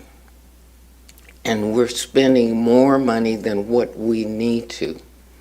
And in talking to staff, I did get some suggestions, which I would like for you to bring before the council. But because you two had the task of doing it, I'd like for you to give your suggestions to staff before the 20th. Skyborn, are they in default? So the short answer is there are several items that they still have yet to pay the city for. So we are renegotiating their development agreement, and they would need to come current. My recommendation would be that they would need to come current with those items in order for us to consider renewal. Okay, we have to do that because we cannot set a precedence for other developers. We used to give out grants for CBDG fund. There are several nonprofits that are asking us for money. As you can see from what's on the screen now, there are other things that we have talked about. We don't have that kind of money, but we used to give it by CBDG. Thank you. And can we do that again at a minimal rate? I'd like Danny to answer that question. Yes, and we have a contract of 2025, but we do have allocated for specific projects. So at this point, we cannot. In other words. And we can't because what did we do? What happened when we did do it? When we have in the past, the funding was given to nonprofits that could not comply. After they were given the funding, they did not comply with the federal requirements of the CDBG program. So the CDBG funds were used for infrastructure projects, and currently each year that we have allocated funds are already assigned to a specific infrastructure project. Okay, so when this 2025 comes, would we be able at that time to help them be able to get it? Yes, yes. Okay, but I'm trying, but we don't have it right now. So far as the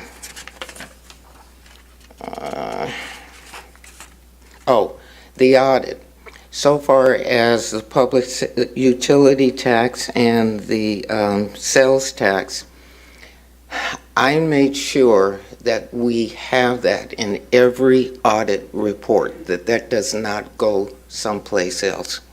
So yes, it can be a large portion of the Public Safety Commission, but I make sure it's there and that any other council can't put it someplace else.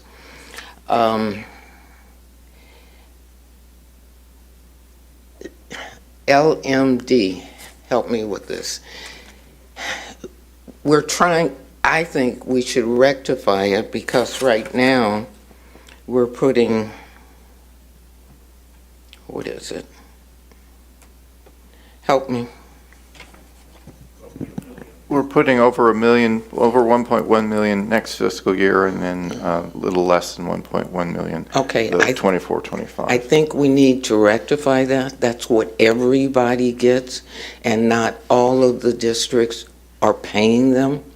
And I think that because all of us are getting it, I believe all of us should pay it, and it should not be coming out of the general fund, because then with your parks and your parks, you want more parks, and you're going to take more out of the general fund. That's not fair. Let's see. Short-term rentals. There's, no, I talked about that.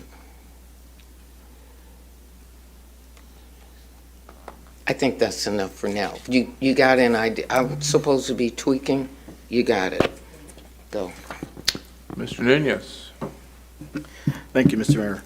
I think as we move forward with the budget and we're looking at different areas, I think it's important to know that there's a lot of areas that I think that we can work out and tweak that's going to be that's going to need attention. One that I would like to see moving forward and being discussed if we need to is our contracts, or our contribution and our contract with Coachella Valley Economic Partnership. I have concerns, and I expressed them in the past and also with my fellow council member. And that's something that we need to review and look at if it's even a contribution that we should even be furthering, being a part of. I know it's somewhere between the sum of $10,000 and $13,000. I think that we can use that money on our own if we create programs for local businesses or startup companies that want to start up here in the city, other than contributing them to a bigger scale or agency. That's my main thing I really want to focus on is us being responsible with what we're putting into, what we're paying into, and if it's really benefiting the residents and the businesses in our community. The other thing I wanted to say, like I said in the floor, on our rec center, we really have to focus on a little bit of money, a little bit of funds going toward helping redo the gym. I know there's some faulty equipment in there, and I would hate to our residents use the facilities and get hurt and it be a liability. So I think it's a small ask that we can get some of this equipment fixed. Lastly, I want to see if we can get an update what it looks like for us in CV Link. I know there's money there and money being spent. What does that look like as a big picture? What's the draft? What's the final decision if we're going to be a part of it or not part of it? How much money is going to go toward it, and what we can do with it? That's it, Mr. Mayor. Thank you. Thank you, Mr. Gardner. Thank you, Mr. Mayor. When this hit the internet on Thursday, I got a call Friday morning from a longtime resident and former planning commissioner chair Larry Buchanan. He leaves me a voicemail, says, "I got questions for you on the budget." I called him up Saturday morning and I said, "Well, you're ahead of me. I was reading it Saturday, Sunday, and Monday." So he'd already spent Thursday night and Friday reading it. We had a nice little discussion about that. I will say, Mr. Buckheim and Ms. Williams, it's a responsible budget from what I can see. It's very lean. We've been coasting on some really good years, and we've got a lot of great projects, and it's going to be difficult to keep them moving forward, but I think we can under this. As long as I've been sitting on this council now, almost 5 years, I've worried about our long-term revenue, and we get the bulk of our budget from cannabis taxes, and I've always thought that was too much for one stool to hold up. Our property tax is increasing. We have a lot of new homes being built, and they're all selling in the $500,000 range. So that really has made a nice bump in our property tax. Our TOT is going up, and it continues to go up. We get roughly, if I remember right, $600,000 from the short-term vacation rentals alone on that. So now we are, as Ms. Pye pointed out, spending a lot of money on enforcement there, and it's kind of eating some of that up. So we need to sit down and reevaluate some of that. I also agree with her about the lighting landscape maintenance districts. Pulling $1 million out of the general fund every year for that just is not sustainable.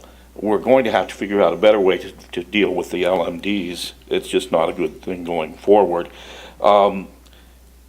I would love to see some of our other revenues come up. I think they will. I was concerned the sales taxes have gone down a little bit, but then that's also region-wide. I see people predicting a recession. I'm not in that camp yet. I'm going to keep my fingers crossed on that one. There's some things that, in the ideal world that I'd love to see us do a little bit more of. It's been so nice in the last few years that we've been able to increase and actually have a reserve.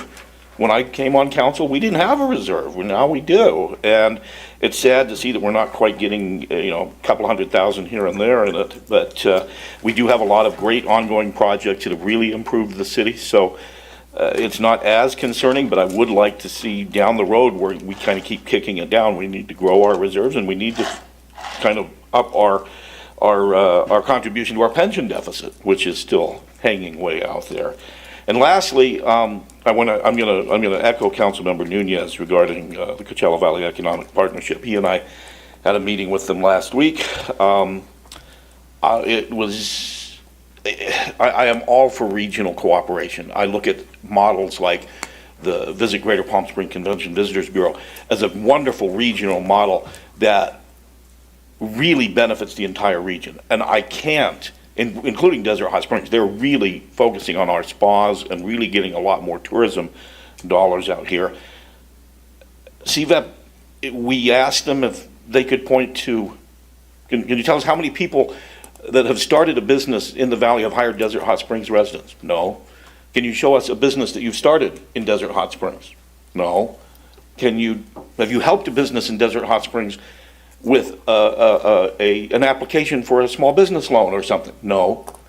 All of those things, I think we can do a much better job, and in a lean budget year, we can do a much better job by reallocating those funds to our own economic development department. So I would really strongly encourage us to do that. This is, it's, like I said, I think it's a responsible budget. It's very lean. It keeps our progress moving forward. There's some tweaks that we need to do, and we'll look forward to that discussion in a couple of weeks. And I'll just make some comments. I've met with staff multiple times, talked to the city manager on the budget. Just want to, kind of outline the process that I've taken on as the mayor of Desert Hot Springs. I know that there's a lot of different opinions of here and how things should go, and it's kind of a collaborative of things that I've witnessed through the state, through the county, and through other cities. And I understand other cities might have quite a few study sessions, workshops, however to be, but a lot of cities don't, and a lot of organizations don't. They bring the budget forward.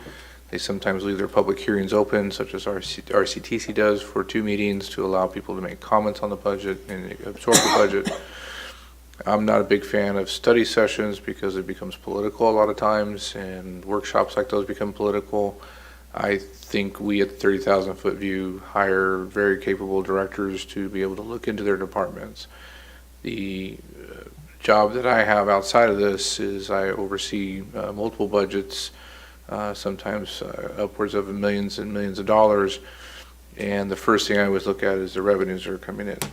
How much revenue are you going to have? And then we start to chop up the budgets into expenditures. And a lot of these times we're able to, and I'm not sure how I was going to say Jeffrey's software, but how our software works. He's got new software over in finance, how it works, but a lot of times you're able to pull trend reports and see how you're trending in each account. And that hopefully goes to the directors, and the directors are able to formulate a budget based on that.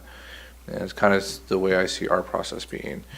Doesn't mean that us as council members shouldn't be questioning certain areas to see if we can help find solutions to certain parts of our budget, but we know that we need to meet and address the issues of our community, which are public safety, quality of life, finances, administration, keeping our city running with the staff that we have, and not cutting back or not getting to a point where we were years ago when we had hundreds of dollars in the bank and not millions of dollars in the bank. And we can say now that we've taken the steps to make sure that we don't get there again, and I think we should still continue to do that. So these questions that are coming from this dais are very warranted. I think it'll give the city manager plenty of time to go to each department and get those answers, in hopes that in another 2 weeks when we come back, we're able to compromise on a solution to a budget that will help the next 2 fiscal cycles.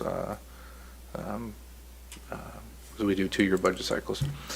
And so the reason we do 2 years budget cycles is to allow us to be able to project and not have to come back. Literally, if we started another year cycle, Jeffrey would get about 3 months off, because he actually goes through, him and his staff have to go through over the next 3 months after the fiscal year ends and try to consolidate everything, get it ready for audits, make sure it's all put into the system.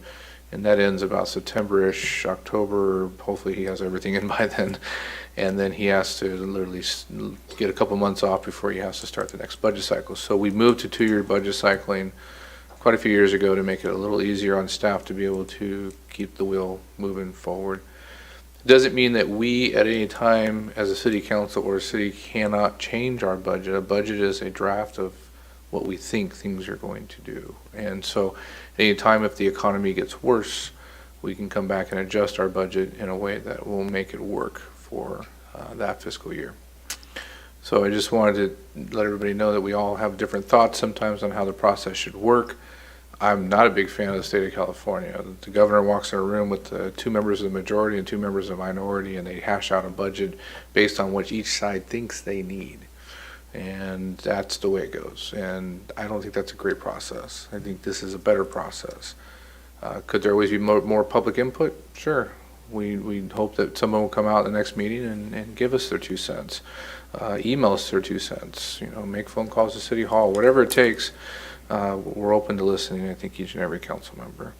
So as of right now, I don't have any major concerns on the budget. I've read through it. I think obviously our revenues and our expenditures meet, and that's what's important to me.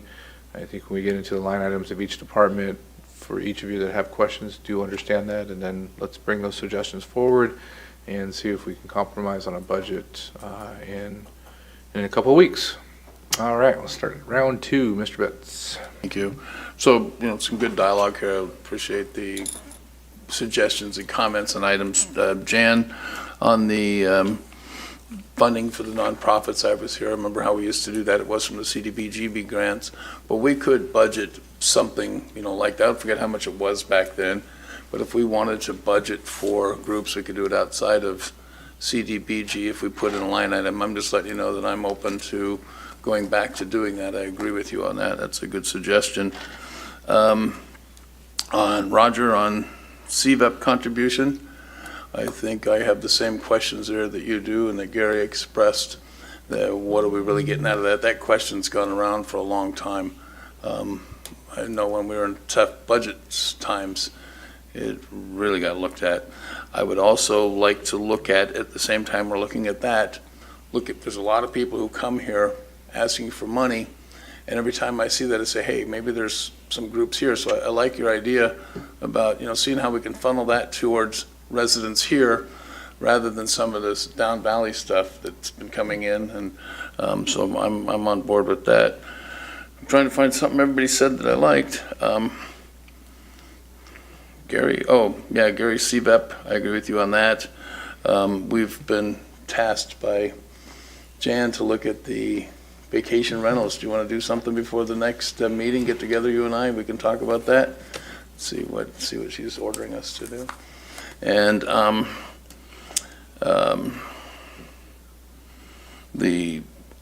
don't know if Scott, the RCTC, they held the meeting open for another meeting for public input. I don't know if we're going to get public input. You can consider make all the pitch you want for public input. We haven't had a lot of people weighing in on this stuff, but I don't know if it's possible to hold it open for another meeting. A couple of things I'm thinking about as people throwing out suggestions. I would like to see what the set numbers are for council travel and training, trips to wherever we're going. I would like to have that be a set number. It used to be every council member had a set budget, and we would use that. So I'd like to get something from staff what that is. Same thing for staff travel and training. I mean, one time we had a moratorium on travel because we were so broke. I'd just like to know where that's at. I'd like to look at cannabis compliance contract, and I'll just get in a little detail here. I'm not going to take too much time, but when we set up cannabis taxation, we did it on a square footage basis. And we did that because it's real easy to calculate. You don't have to calculate what's going out, what's going in. You just calculate the square footage of use, and that's it. It's done. It's very efficient for tax collection.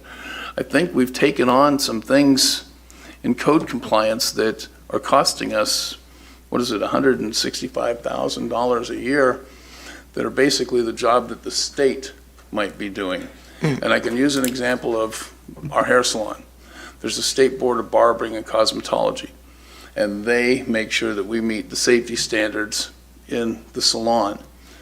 The city, if it was going to take the same approach to our cannabis, would now all of a sudden be putting in a department to go and inspect all the salons to make sure they're complying with what the state does. So I would like to look at that, get some explanation of staff as to why that's necessary in the budget. And then lastly, I understand that staff is planning to come back with this after the break in September with the adjustments, and for this couple of these major initiatives the council's working on, the homelessness and the animal hospital and sanctuary, and that if the council goes through with that, was that correct? Did I read that correctly in the budget report? So the short answer is that many of the major council priorities that have been expressed have been implemented in what's before you tonight, with the exception of what's going to happen with the cannabis taxes. The staffing for the sanctuary is already contemplated in here. We will need to bring forward a separate item that's not contemplated for some discussion on the nonprofit that may run the homeless initiative.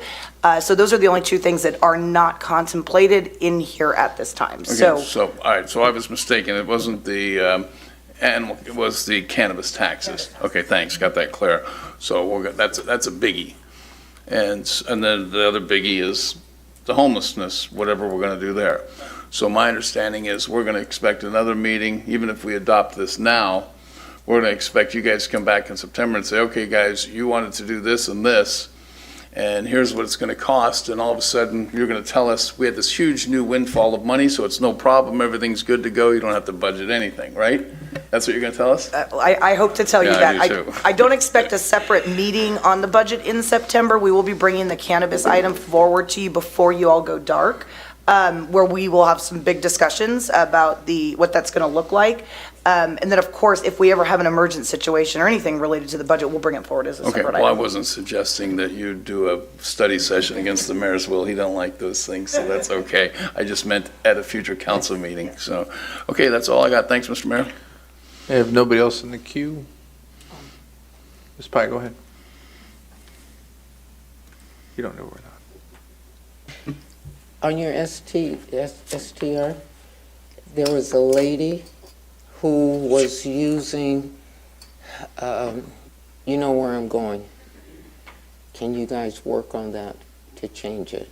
It's a lady that was doing STRs to supplement her income, and that's all it was for.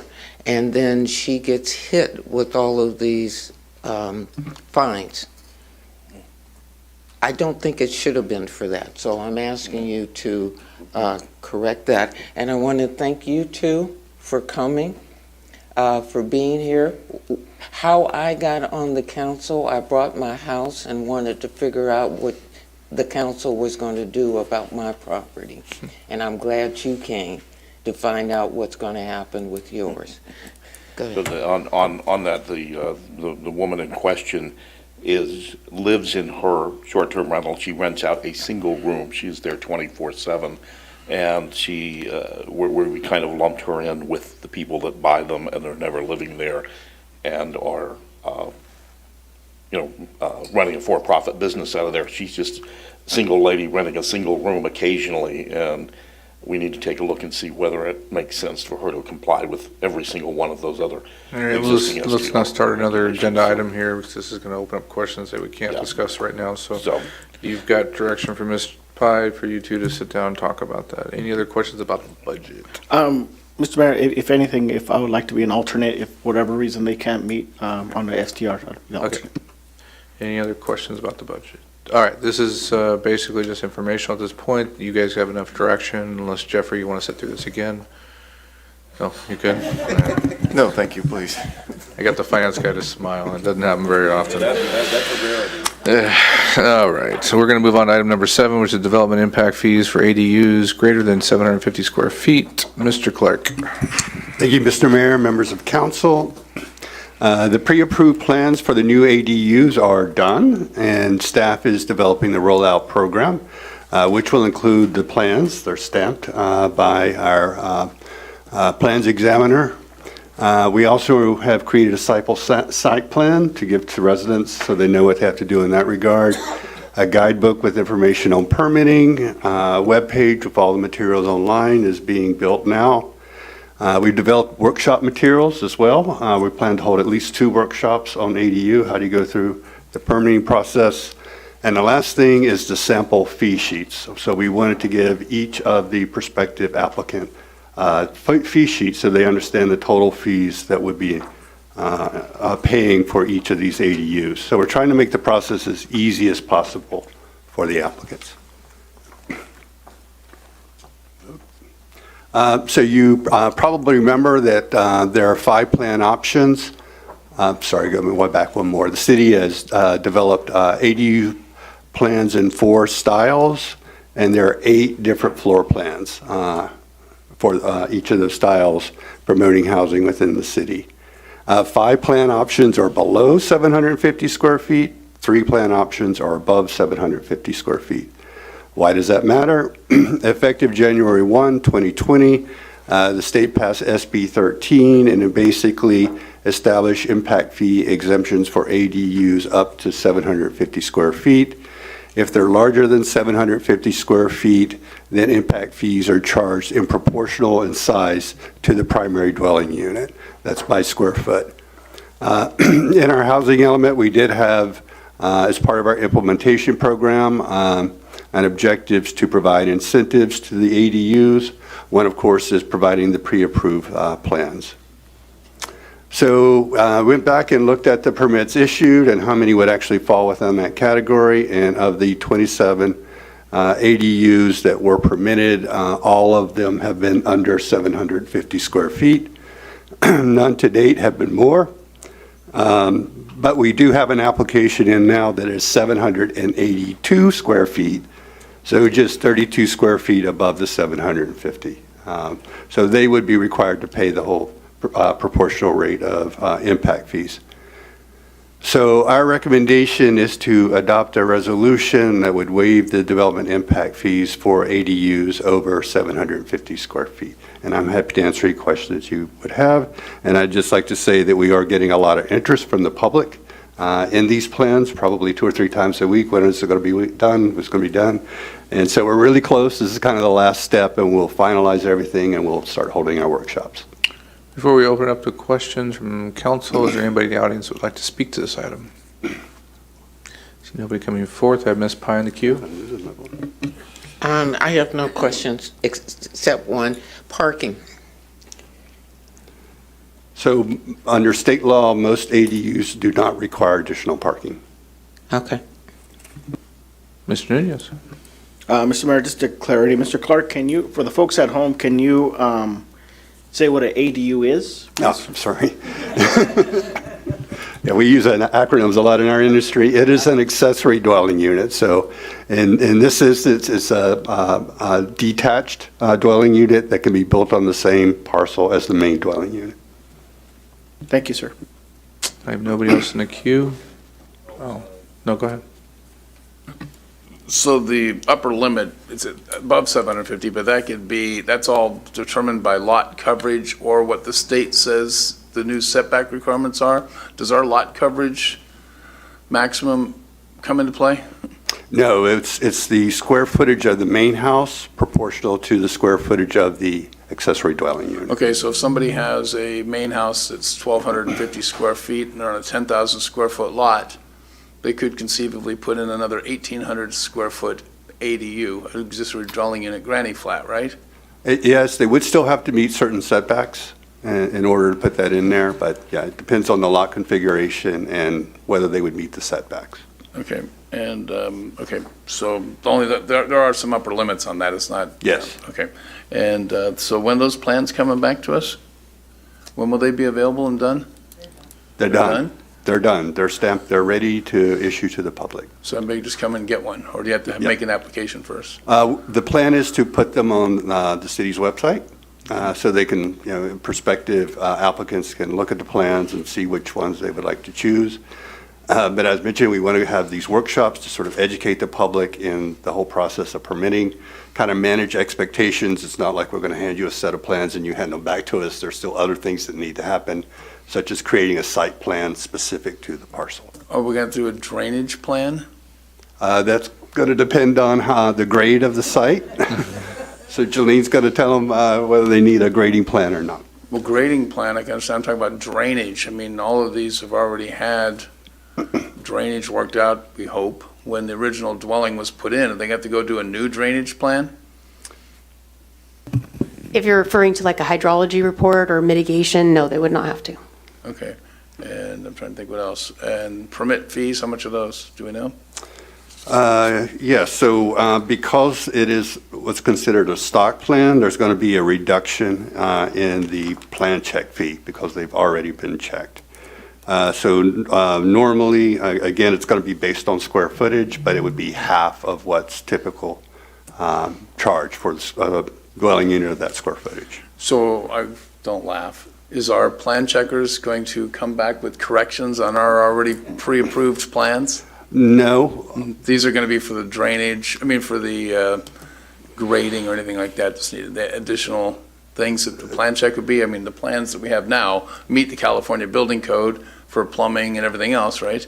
That's correct, but there are certain nuances. For example, if the main house is sprinkled, then the ADU has to be sprinkled under the building code. So there's certain things, certain additions that would have to be made that the plan checkers would look at. Wow. That's where the workshops will come into play, where we'll go into a lot of these nuances. Okay. If anybody thinks it's easy to build anything in California, it's not. Okay, thank you. Nobody else in the queue? I'll entertain a motion. Make a motion to approve. I'll second. With the caveat that thank you for making it easier to build ADUs, even if it isn't easy. I'll second, Mr. Mayor. Please vote. Motion passes unanimously. Thank you very much.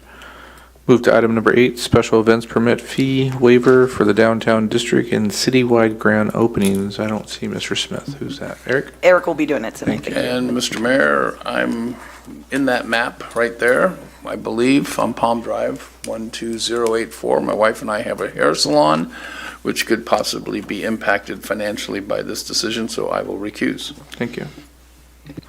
Once he's left the dais, you may begin.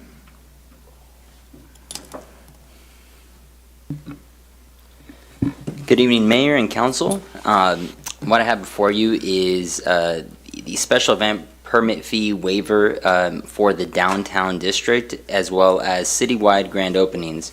So a little bit of background on this. As many of you know, if you come to our downtown, we are working effortlessly trying to establish a vibrant downtown that's consistent with all of the businesses and various attractions that we already have in this community.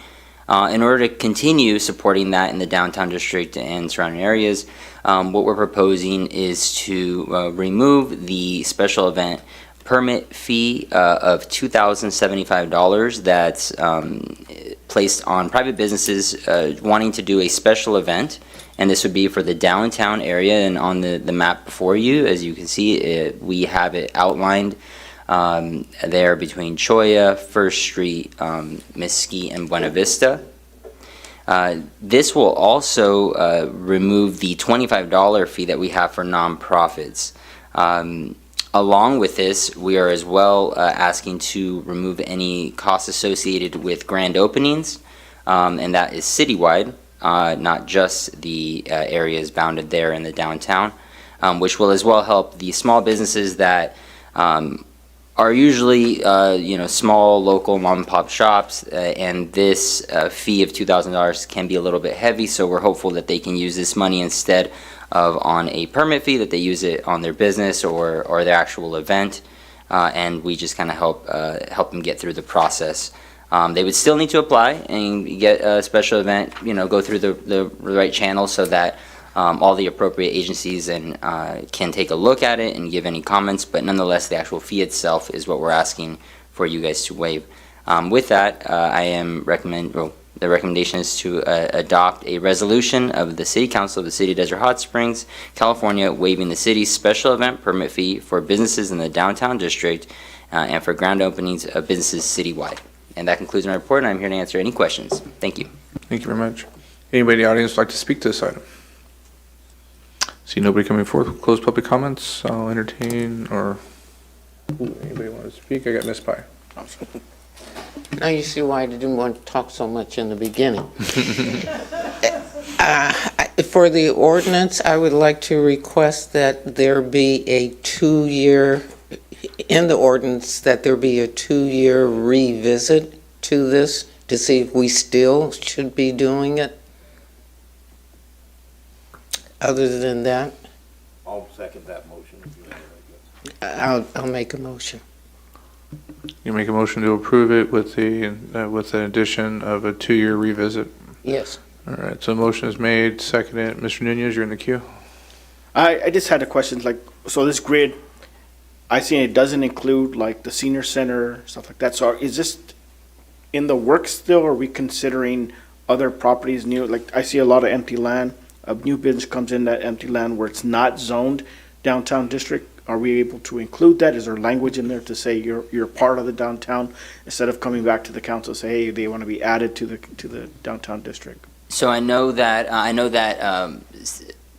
community development is working on establishing and relooking at that boundary. So you are probably going to see some changes being proposed by Travis and his team. So that will probably change. But for right now, that's the map is what we're discussing. Very well, thank you. I have nobody else in the queue. Please vote.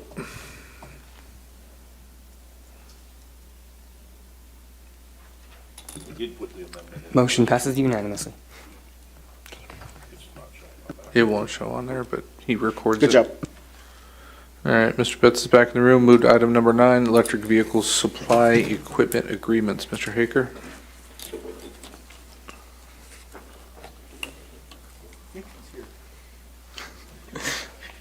I was just waiting. Dramatic effect. Good evening, Mayor and City Council. This staff report is on electric vehicle and supply equipment, also known as EV charging stations. Governor Newsom required that all new cars and passenger trucks sold in California be zero-emission vehicles by 2035. In preparation for this requirement, the California Energy Commission developed the Clean Transportation Program. The California Electric Vehicle Infrastructure Project, CAL-EVEEP, is a program that came from the Clean Transportation Program. CAL-EVEEP provides rebates for more publicly available chargers to meet the current and the future electric vehicle drivers' needs. Currently, there are 8 charging stations at 5 locations in Desert Hot Springs. In December 2022, the city went into contract with Zero Impact Solutions, ZIS, an approved CAL-EVEEP contractor. ZIS submitted the required applications and documents for the CAL-EVEEP program on the city's behalf. The city provided 8 locations that met the requirements of the CAL-EVEEP program to ZIS. ZIS successfully secured funding through CAL-EVEEP for the following locations: Mission Springs Park, Tedesco Park, future site of Corporate Yard Park, Hodges Skate Park / Senior Center, Desert Hot Springs Health and Wellness Center, future site of Desert Hot Springs Public Safety Campus, Ormond Park, and City Hall. Signage for the EVSEs will allow for EV charging, but will not restrict other vehicles from parking if available. The green location showed the city's the green location showed the city approved the locations of the EVSEs for that site. The yellow location showed that the city is working with ZIS to redesign the locations of the EVSEs for that site. The city, through ZIS, was awarded 80 dual-port charging stations. The AC Level 240A BTC power pedestal is the approved charging unit for the CAL-EV program. If approved, each of the 8 locations will have 10 charging stations. This will provide up to 160 parking stalls of EV charging. Again, these EVSEs will allow for EV charging, but will not restrict the non-EV parking if it's available. If approved, ZIS's agreement will be for the purchase, engineering, design, project management, platform, and support services for the EVSEs. This is a 5-year agreement with the completion of full payment. After 5 years, the city would own the units. If approved, Zero Impact Builders, ZIB, agreement will be for the installation and services of the EVSEs. ZIB will receive all revenue generated with the operations of the EVSEs and will share 25% of the revenue with the city. ZIB will retain 75% of the revenue generated. This is a 5-year agreement with the completion of the compensation period. After 5 years, the city would operate the units. Staff is recommending City Council authorize the city manager to execute agreements with both Zero Impact Solutions, ZIS, for the purchase, engineering, design, project management, and platform and support, and Zero Impact Builders, ZIB, for the installation and service of 80 electric vehicles and supply equipment units. This concludes my report. I'm here to answer any questions. Thank you for the report. Anyone in the audience would like to speak to this item? See nobody coming forth. We'll close public comments. I'll open it up to council. If anybody in the queue. Let's see if my queue is working. There it is. Mr. Gardner. Thank you, Mr. Mayor. We have to walk a fine line with this, and I have some concerns with this proposal, and mainly having to do with a couple of the locations and the possibility for vandalism and theft. I have friends that have electric vehicles. I don't have one, but I have friends that have them, and the most frustrating thing is they'll pull up to a charger and it will have been vandalized or broken or damaged. We are putting some in, and I hate to say this, in some locations that are prone to some problem areas, particularly Tedesco and Wardman Park. I'm not terribly worried about putting a charging station at the police station. I don't think it's going to be theft, stolen, or broken apart. But overnight in Tedesco or Wardman, that does cause some concern. And I realize that in the contract it says that they are responsible for repair and maintenance on those. Do you know what their track record is on this company from other installations that they have? Or do they have a good track record of getting, coming out and fixing them in a reasonable amount of time? So I can't say. We do have one charging unit here, and it is hard to get maintenance on it. Their funding is 75% of the revenue, so it's in their benefit to replace it and fix it as soon as possible. And have they? Yes. Okay. And the other thing that gives me some pause in this is that in 5 years, that reverts back to us. And we're going to be responsible for maintaining, repairing them. We'll get 100% of the revenue, but 5 years from now, who knows if they're still going to be standing. And I have some concerns over the city being responsible for charging stations. We're not responsible for gas stations. I don't know why we would want to take on the role of being responsible for maintaining and operating charging stations. So I'm not terribly sold on this right now. I'll listen to what the rest of my colleagues have to say, but right now I really have some concerns with this, which is unfortunate because we do need to move to an electric infrastructure. I'm just not convinced this is the right way to do it. Mr. Betts. Wow, Mayor, good comments. Yes. Hold on. Can I just have a quick response just to the 5-year? So this agreement's a 5-year program that establishes the full maintenance by the ZIB company, 75% revenue that they receive, 25 the city. At the 5-year mark, we can renegotiate the terms. Either we keep it 100% and we maintain it, or renegotiate with this firm or with a different firm. So that was the long-term plan that the city had, either with this company or with these charging stations. Mr. Betts. Yeah, thank you. So some of the problems that occur with the multiple charging stations are, what if multiple cars are using this charging station at the same time? Is the charging rate going to slow? And even before we get to that question, I understand these are all AC level 2 chargers. Do we know how many kilowatts they're producing each one? I believe it's on the cut sheet that they provided in the presentation, but I could get you the actual number. Okay, so 50 kilowatt chargers take a DC, these aren't DC fast charge. So your charge time on a level 2 charging is about 4 to 8 hours per car. And Gerald, could you put up the first slide that I'm using this to illustrate what I see as a problem. Okay, this is Wardman Park, and as best as I could determine this is an accurate depiction of where the charging stations will go. And I understand that anybody can park there, but I'm trying to figure out what California law says on that. I've been looking, and I find some places it says you can't park there. On the plans, it says EV only, the plans that were included in the packet. I understand we're going to change that.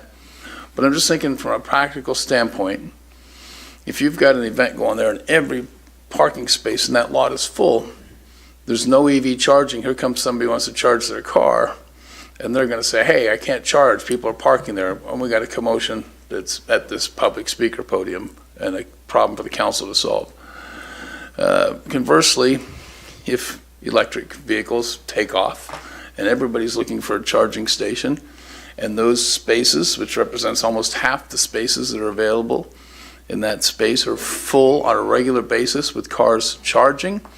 Now, we've greatly impacted the parking at Wardman Park. Can you do the next slide, Gerald? Do you have a second one?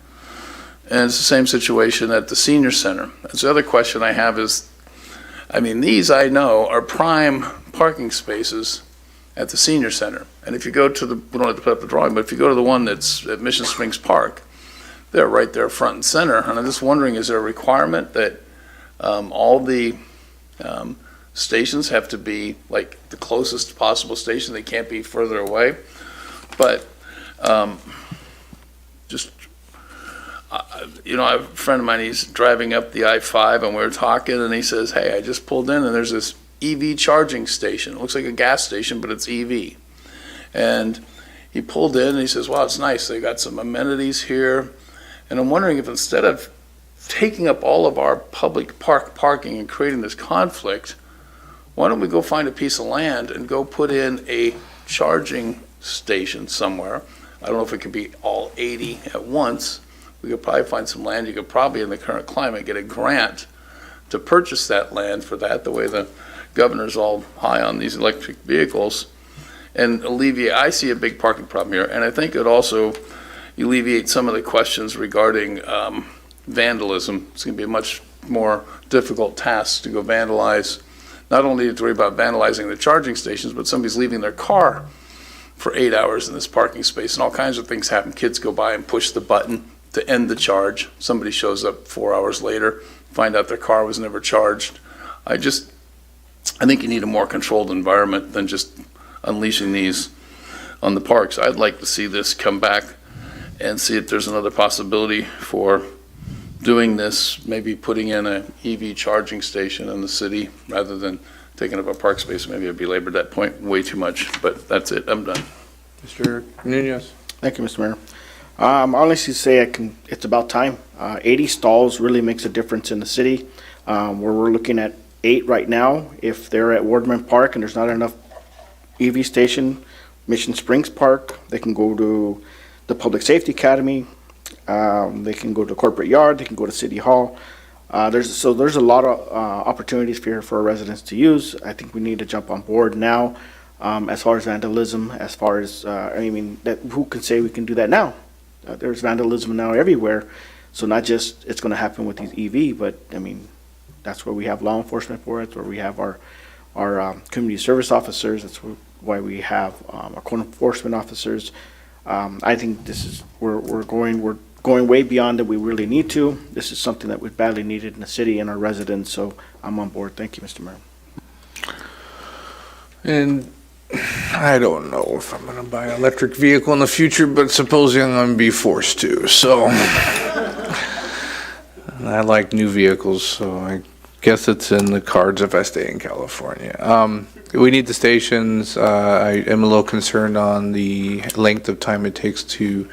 So I guess a good question would be for this company in the future would be, can you change the components on the inside to a newer, upgraded? Because I'm assuming these that I've been. Let me start over. I'm getting tired.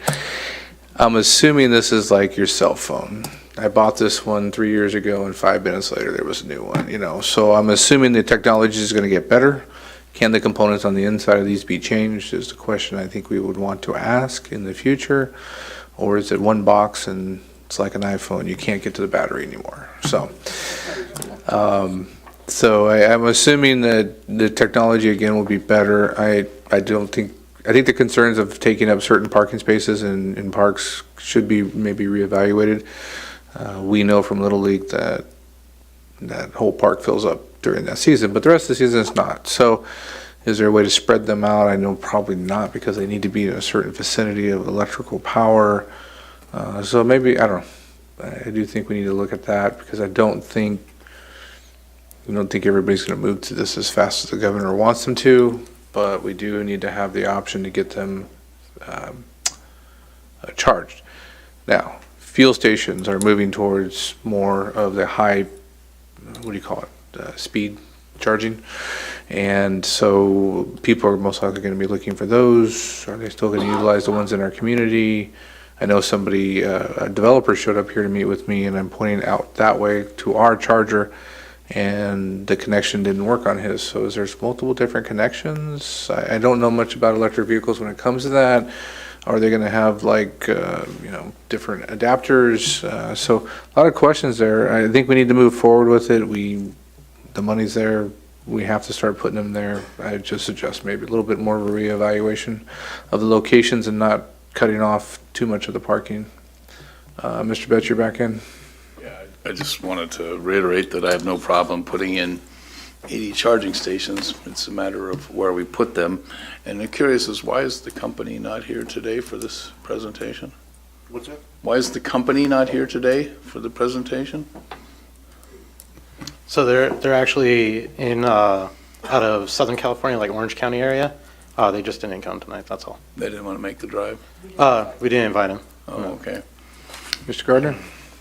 And Mr. Nunez's point is well taken. We don't have enough charging stations here. We had a little kerfuffle a year or so ago with everybody trying to get to the one here at City Hall. That was the only one. I had a very dear friend of mine who went out and bought a brand new electrical vehicle and got it home and realized he didn't have the space to put in a charger at his house, and there was nothing in the city at all at that time. And like, you need to kind of do your due diligence before you buy an electric car, as if you're going to have a place to do it.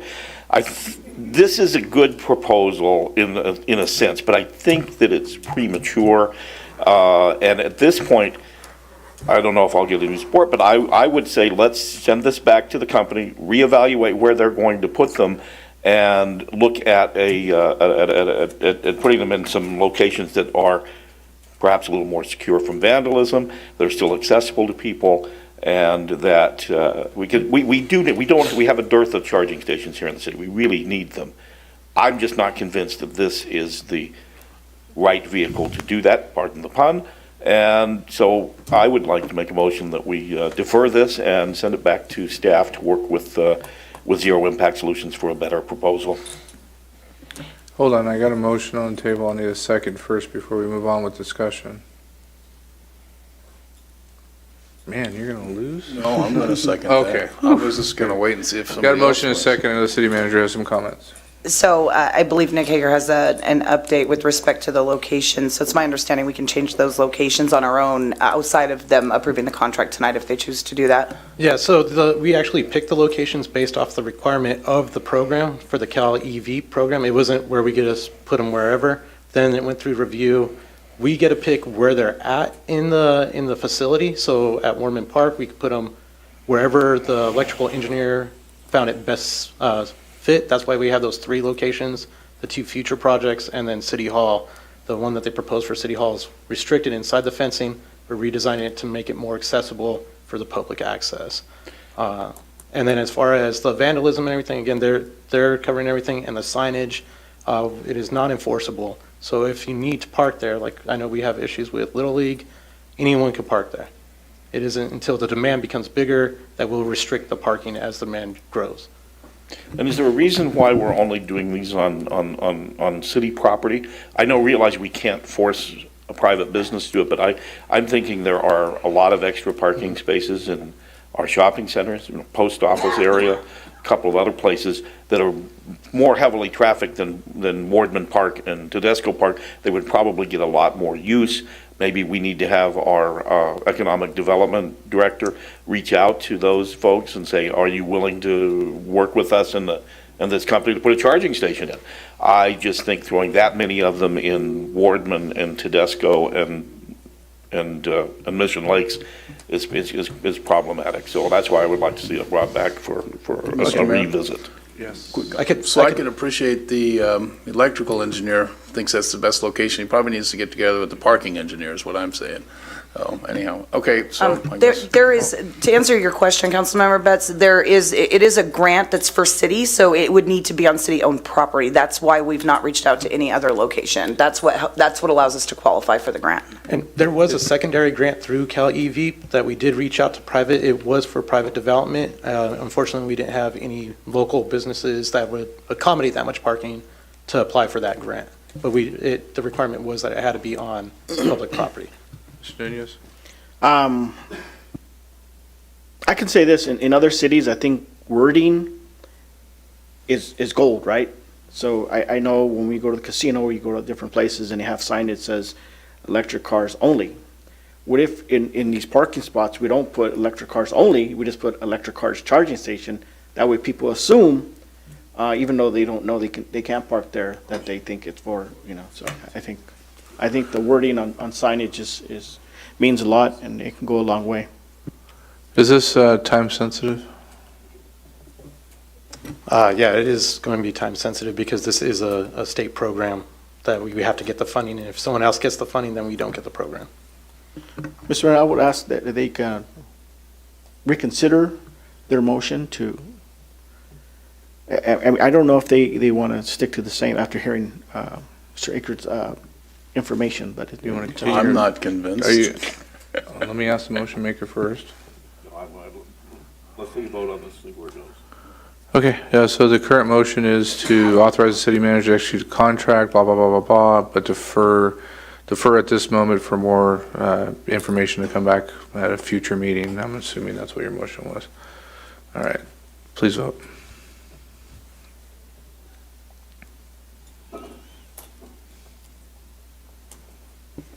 Motion to defer fails with Councilmembers Pai, Mayor Pro Tem Nunez, Mayor Mattis opposed. I'll make a motion to approve the staff recommendation with the caveat of to reevaluate the locations and make sure that parking and other locations throughout the city aren't taken up and solely used for this if needed for events and other things. I second. It is not.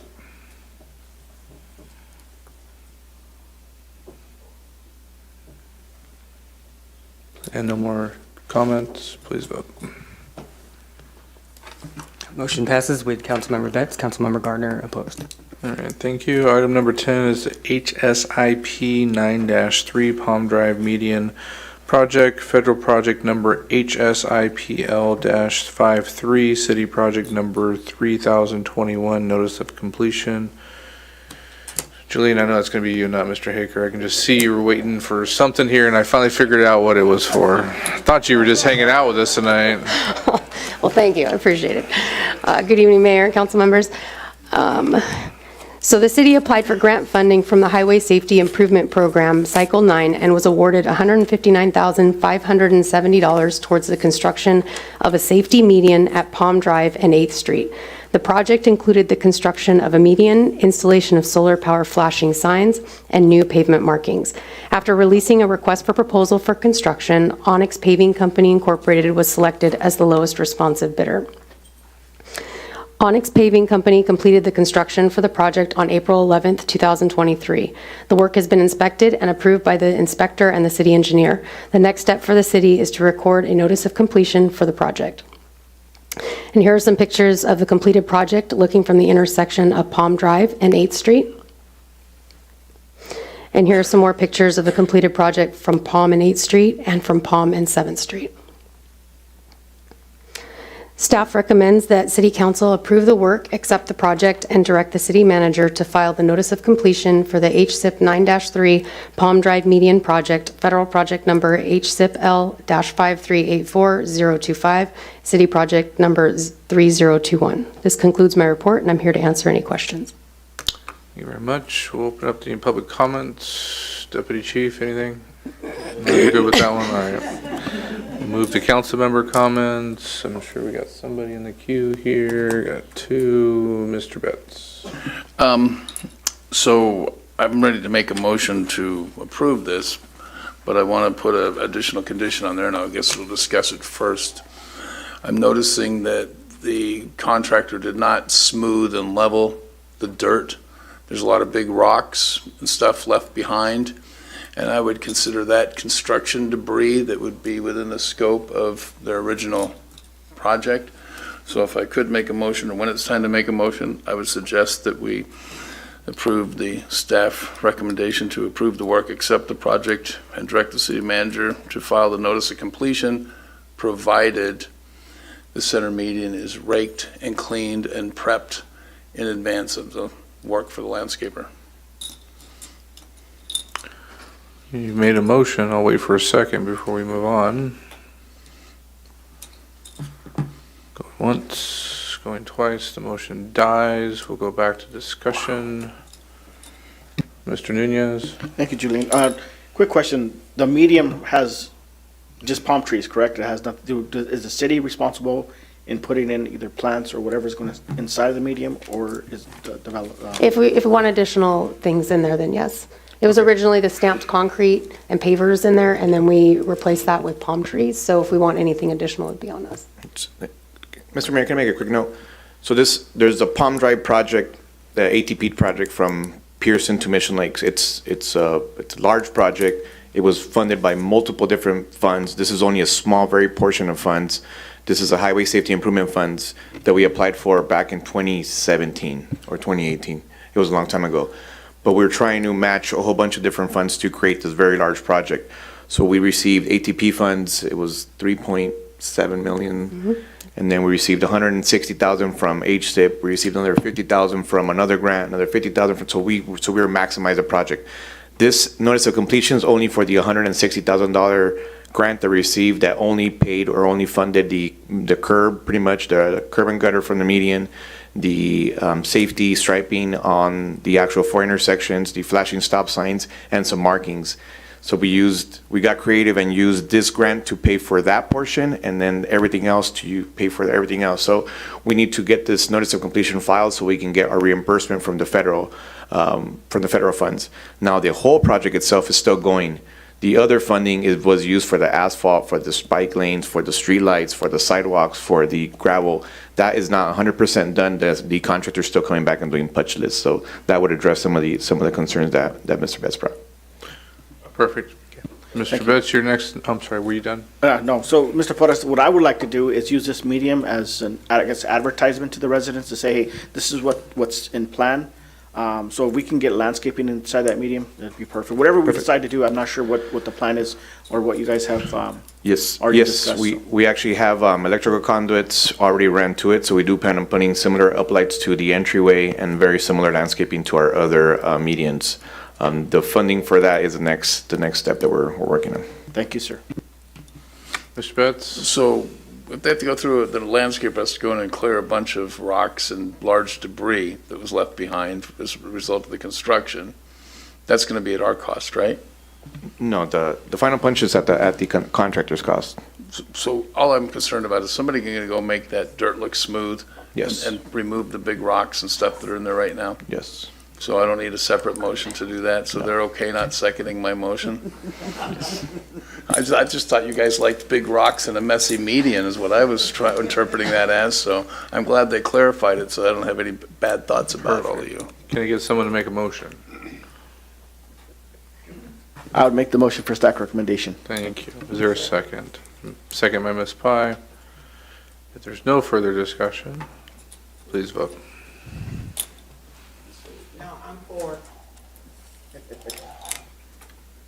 Motion passes unanimously. Thank you. We go back to public comments. I see nobody in the audience. Before we adjourn, just want to make some upcoming meeting announcements. On June 8th, the Public Safety Commission will meet here in these chambers at 6 p.m. Planning Commission on June 13th, and we're back here on the 20th. With that, we are adjourned.